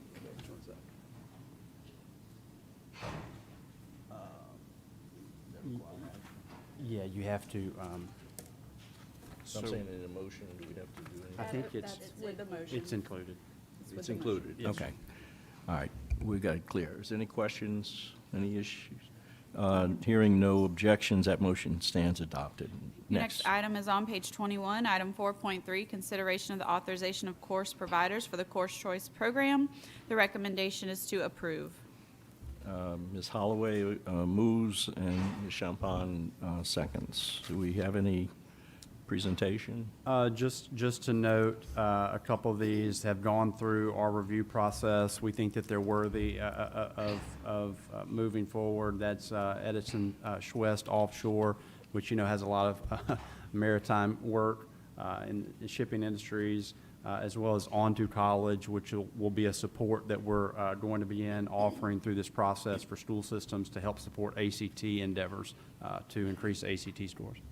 And by the way, just as an aside, I did read an article yesterday where Edison Schwest delivered the first icebreaker, that's what he was talking about earlier, in the United States since the 1970s. So Lafourche is doing pretty good down there. So. Thank you. I was going to say something about that. Okay. And they are here. The Career Center is here Oh, representing. they're here. Okay. Well, did y'all Yeah. help build the icebreaker? So, Yes, thank you. well, thank you. Okay, we have a motion. Is there any objection to the motion? The motion stands adopted. Next item is on page 22, item 4.4, consideration of an update report regarding early childhood and key performance indicators. The recommendation is to receive. Okay, Dr. Armstrong moves and Mr. Birkin seconds. So Mr. Appel is going to make this presentation. No, hold up. You already did that. You did that at the I can legislature. do it again if you'd like. Ms. Baker, our Assistant Superintendent for Early Childhood Education, is going to make this presentation on this particular key performance indicator. Yes, good afternoon. I'm going to dive right on in due to time, and really just wanted to note that this is going to be kind of a continuation from the presentation that we shared with you at our at the October Bessie meeting, where we talked about at that time, the benefits of early childhood education, access of early childhood education in the state, as well as an overview of funding. And so today we're going to be exclusively talking about the key performance metrics for our office. And so just as a reminder, this was shared with you during the October Bessie retreat.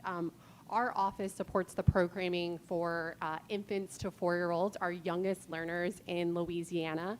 And this slide really articulates the different types of site which support early childhood education in Louisiana. And so sites that have 7 or more children must be licensed by the Department of Education. And so this table provides an overview of the different types of operating structures, which allows for families to have access to various services and allows family to choose the best option for their child. Today we're going to be talking a good bit about the early childhood accountability system, and you'll note on this slide here that that is going to be referring to all of our type 3 centers that participate in our early childhood accountability system. Before we dive into the data as it relates to the accountability system, just wanted to serve a general reminder as it relates to how many children we serve in our publicly funded early childhood programs. We serve more than 60,000 children in our publicly funded programs, and this bar graph really shows that total broken down by age group. And so as you can see, the shaded percentage is how many children currently being served as compared to those that are not serving at this time. And so our largest demand is presently in our infants to 3-year-old programming. In the interest of time, I'm going to dive right on in and talking about the accountability system for early childhood. Similar to K-12, there is an accountability system for early childhood in which every publicly funded child care center, early Head Start or Head Start program, and school that's serving birth to 5-year-old receives what we refer to as a performance profile. And that includes the ratings based off of rigorous classroom observations that occur at least twice a year in an academic year. And so kind of diving into, just to, again, give you a high-level overview of that accountability system, we utilize what's called CLASS, or the Classroom Assessment Scoring Tool. And this measurement is nationally recognized research-based rating system in which it's designed to evaluate teacher interactions with children, to develop children's abilities to relate, communicate, and think, really like what leads to those core academic learning. And our performance profile has a scale with 5 levels. The 2 highest levels at the top, excellent and high proficient, and then we have proficient, approaching proficient, and unsatisfactory. And so now I want to transition to really speak to some of our key performance indicators that are rooted in our work into continuing to increase the site ratings of early childhood sites in Louisiana. And so our key performance indicator is really centered around increasing the quality of sites rated at high, proficient, or excellent by 5 percentage points. So on that last slide there, I showed you those 5 levels. We want to increase those 2 highest levels, increase the amount of those sites by 5 percentage points. And so diving into some data, Mr. Appel, your data is going to be several data slides in the next few. In November of 2024, the department released our 23-24 early childhood performance scores for more than 1,800 early childhood sites. And our performance profile ratings are showing continued improvement from previous years, with more than 95% of sites earning a rate of proficient or higher. And so I want to note this slide shows from 2021 on, if we were to have it from the year that the accountability system started in 2016-2017, at that time, 68% of sites were rated at proficient or higher. And now it is more than 95% at proficient or higher. And so we'll speak more later in the presentation related to some of the targeted work that has been rooted in driving and continuing to drive an increase in quality of early childhood sites in Louisiana. And so I want to acknowledge that we're shifting our focus from just proficient and higher, and now our focus is to sites, wanting more sites that are high proficient and excellent. And we're now presently at 68.6% of our sites at high proficient or excellent. And so again, kind of this is a similar slide to the previous, but it's giving you a statewide average of the sites versus the percentage of sites. And so in this slide, you can see that longer term growth from the early childhood accountability system, the state average in 2017 at 4.87, a proficient rating, and it's continuing to trend upward with a state average of 5.49 high proficient. And so in the next few slides, I'm going to talk about the work that's continued to lead to this growth, but I wanted to provide additional, a visual as it relates to since the accountability started for early childhood. One more. So here you'll see we mapped in the line graph on our KPI goal, which is increasing by 5 percentage point high proficient and excellent site. So you'll see that purple line here is the graph where you can see the actual percentage, and the star is the goal we're working towards, which is 70.2% of site high proficient and excellent by 2028. And so on the next few slides, I want to speak about the key endeavors that we are designing to support this work in order to achieve our goal by 2028. Before I kind of dive into talking about the strategies themselves, I wanted to kind of speak over a big anchor of our key endeavors is rooted in professional development. And I wanted to voice over kind of the structure in early childhood as it relates from your role as BESI members all the way to the children and families at the sites. A critical component, and you'll see in kind of the middle portion of I'll use the term governance. I'm using that lightly in terms of in that middle section, you'll see a critical component lives within what we refer to as our child care resource and referral centers. And these are agencies in which they are funded by the department, and they have specified service areas in which they provide support.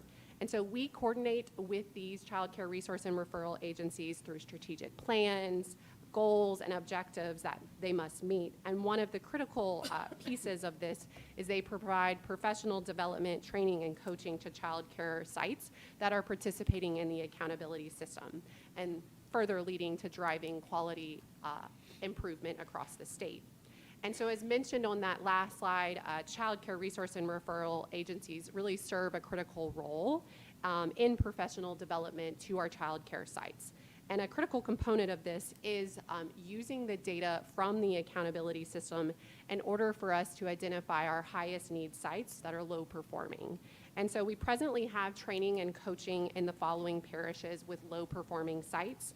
And our goal is 100% of those low performing active sites engaging in our site improvement support in order to ensure high quality option availability for the communities that those children are in.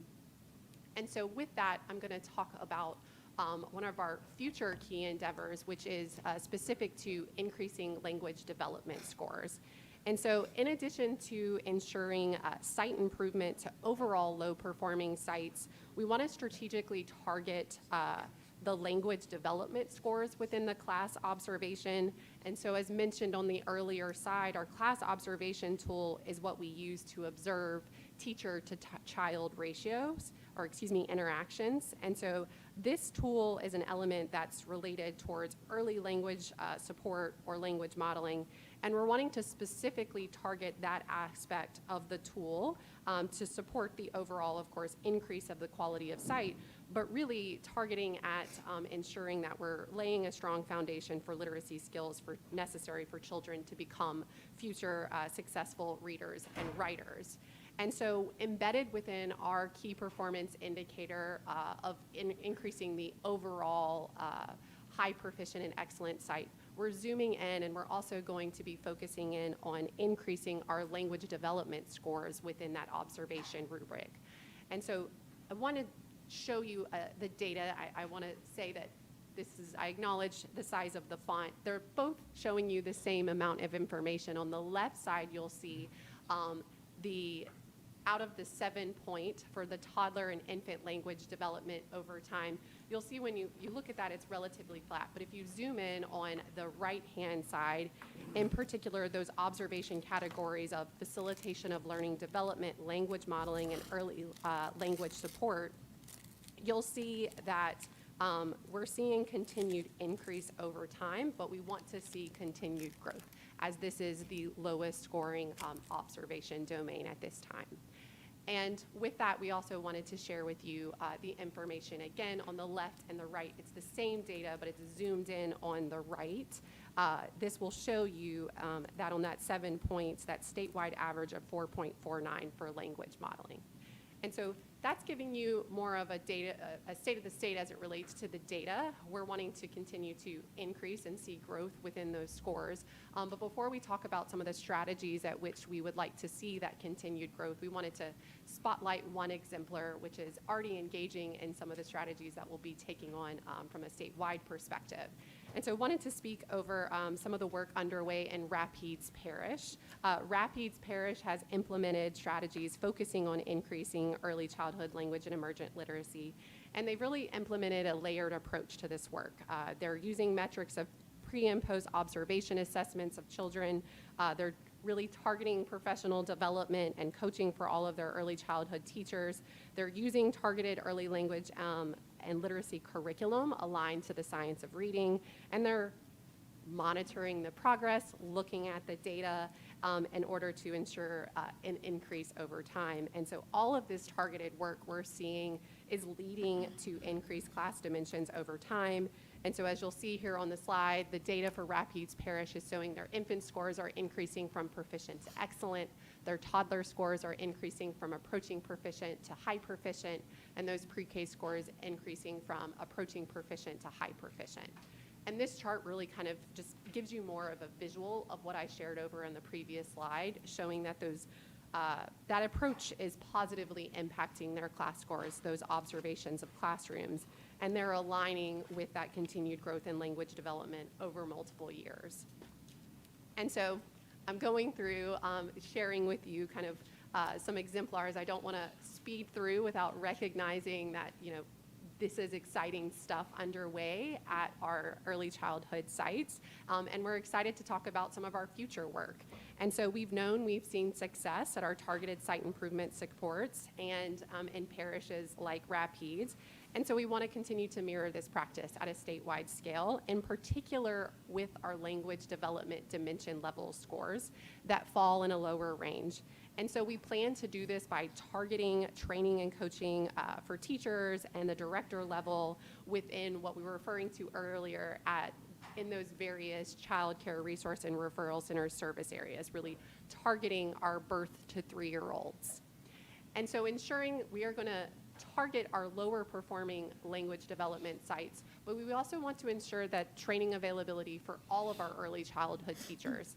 And so we are going to be working to build out online modules particular to language development, and that way it can be geared to the specific needs of our infant teachers, our toddler teachers, our pre-K teachers. And so we really look forward to the opportunity to build out those online modules, those online learning opportunities in topics from shared learning, print awareness, phonological awareness, alphabet knowledge, emergent writing, etc. And so with that, we are looking forward to coming back in the future with information related to the following updates. This year, we're going to be engaging in launching these trainings that I talked about, these future key endeavors, and we look forward in late 2026 to being able to provide with you an update as it relates to the percentage of those sites that are receiving those trainings, participating in those online trainings. I have 2 really quick updates. Go ahead. I'll pause here if it's helpful. And so just lastly, there's many aspects that we could talk about some of those key activities within early childhood. But I did want to acknowledge, I think, Mr. Appellate, I've heard you say data multiple times this morning, and I want to kind of footnote on that. The current collection for early childhood is done in various ways, and we're looking at any place and space that we can streamline our process, improving the operations, allowing us to have data that we can share with you and other stakeholders. And one of those areas that we are first looking at is particular to our child care assistance program data systems.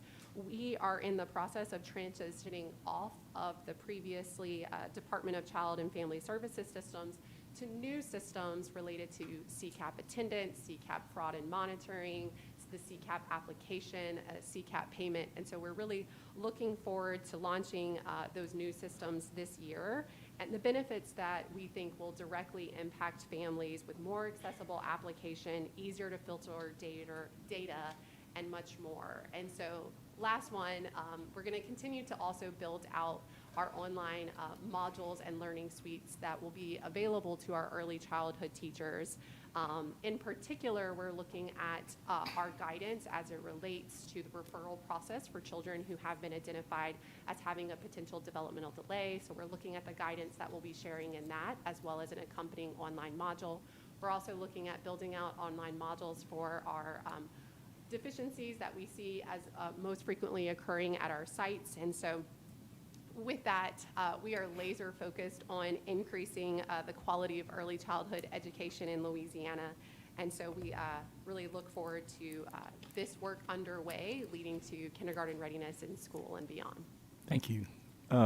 Just as a note, there's an ongoing debate between myself and these guys about data. And I'll just cite the one example, and I don't want to get into it right now. I'm just going to cite this example, but Rapides Parish, the scores, which I'll call observational scores, is based on observation, are substantially up, which is great. But we don't have measurable metrics. In other words, we don't have actual data to prove that even though these scores are rising due to observation, we're getting better results mathematically. In other words, like Dibble scores, for instance. If we could see a growth of entering Dibble scores over the same 5-6 year period or something like that. That's the debate we've been having. We don't need to discuss it today. We're running really late. But we'll have that debate some more. Anybody else with it? Dr. Morris? Dr. Morris. Mr. Morris? It's coming next year, Senator Appel. I did have one question.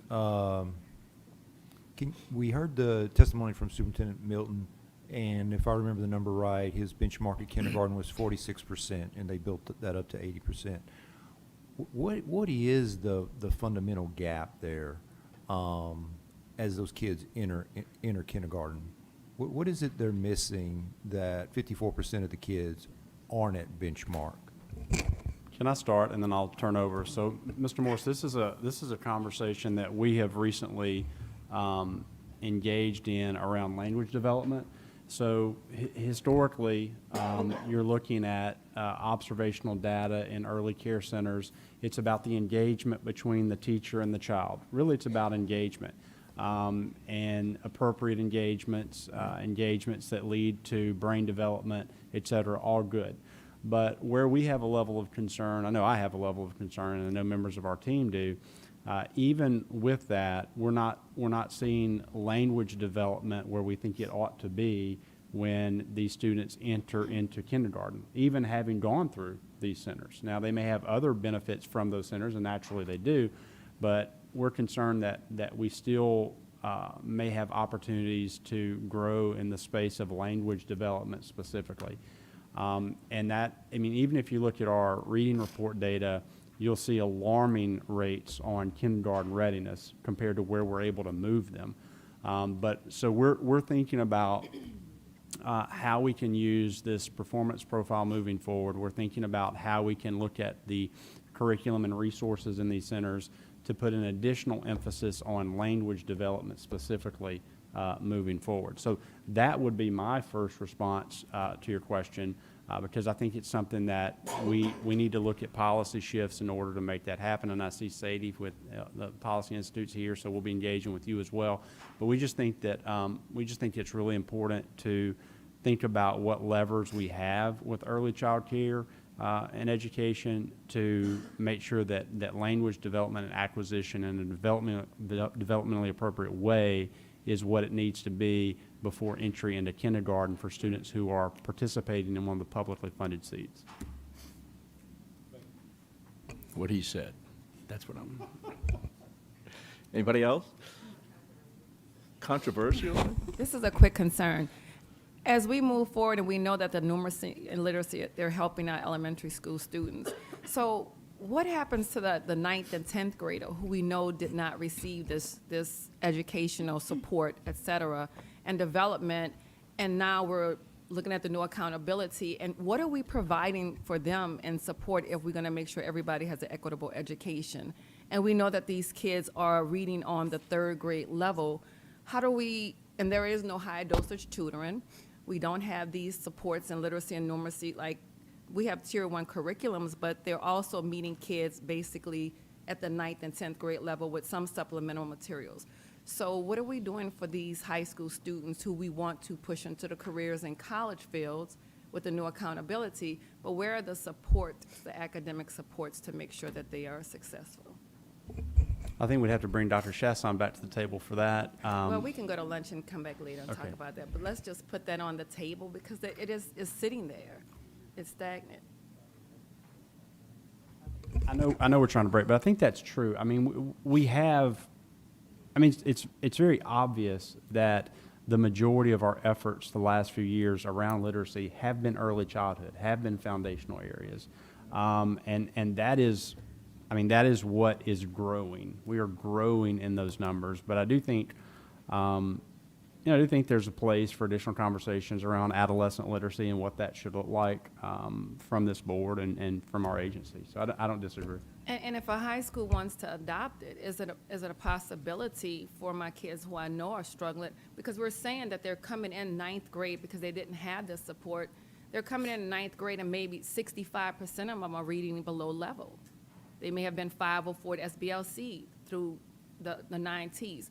What are we doing to support high schools and giving them this academic support for those kids? I mean, they're still not reading. I think I'm sorry, Dr. Brumley. I think it's not only controversial, it's appropriate. It's So appropriate. to have that discussion. So we Well, should, we too, I will. think too, like, as we go into this process of the development of the new standards and we think about what is the role of rich and comprehensive text in the high school experience, I think that's going to be a place where we can really lean in as well. And so, like, as we've been talking about this as a team in the standards development, and we talked about this high level at the board, but we're talking about it in much more detail as a team, is how can we make sure that high schoolers have access, not just physical access, but access mentally, intellectually, to that level of content. And so that is an ongoing discussion that we're having, and I hope that it's further prompted in the standards discussion. Thank you. Okay, any other questions? No questions, no objections to the motion. The motion stands adopted. Okay, item 4.5. Your next item is on page 37, item 4.5, consideration of top tech early start training providers. The recommendation is to approve. Soon to be Dr. Morris and moves. And who wants the second? Okay, Ms. Champagne seconds. Again, this is just the workforce piece and continuing to make enhancements there. We recommend their approval. Okay, any questions, any objections? No objections, the motion stands adopted. Number 6. Your next item is on page 120, item 6.1, consideration of the summary of public comments and agency response concerning public comment received in reference to the November 20th, 2024 notice of intent regarding Bulletin 135, Health and Safety, and Bulletin 741, Non-Public. The recommendation is to receive the SPCAR regarding revisions to Bulletins 135 and 741, Non-Public, authorize the BESI staff to submit the summary report to the Legislative Oversight Committees, and approve as a notice of intent revisions to Bulletin 135, Health and Safety, and Bulletin 741, Louisiana Handbook for Non-Public School Administrators. That's a mouthful. Mr. Birkin moves and Dr. Armstrong seconds. Just some information on this. So we placed into policy a few months ago that if a group is coming into a school to give information on vaccines or health-related information, the families had the ability to opt out. We wanted to have a proactive measure for that, but the Health Freedom Louisiana group, who supported that effort, wanted us to come back and provide some additional clarifying language to that, and so they requested that, and so we, our team agrees with that, we're good with it, and so we recommend approval. Any other comments or questions? Hearing none, any objections to the motion? The motion stands adopted. That concludes the agenda. Thank you. So we stand adjourned. Thank you all for putting up with us today. Long time.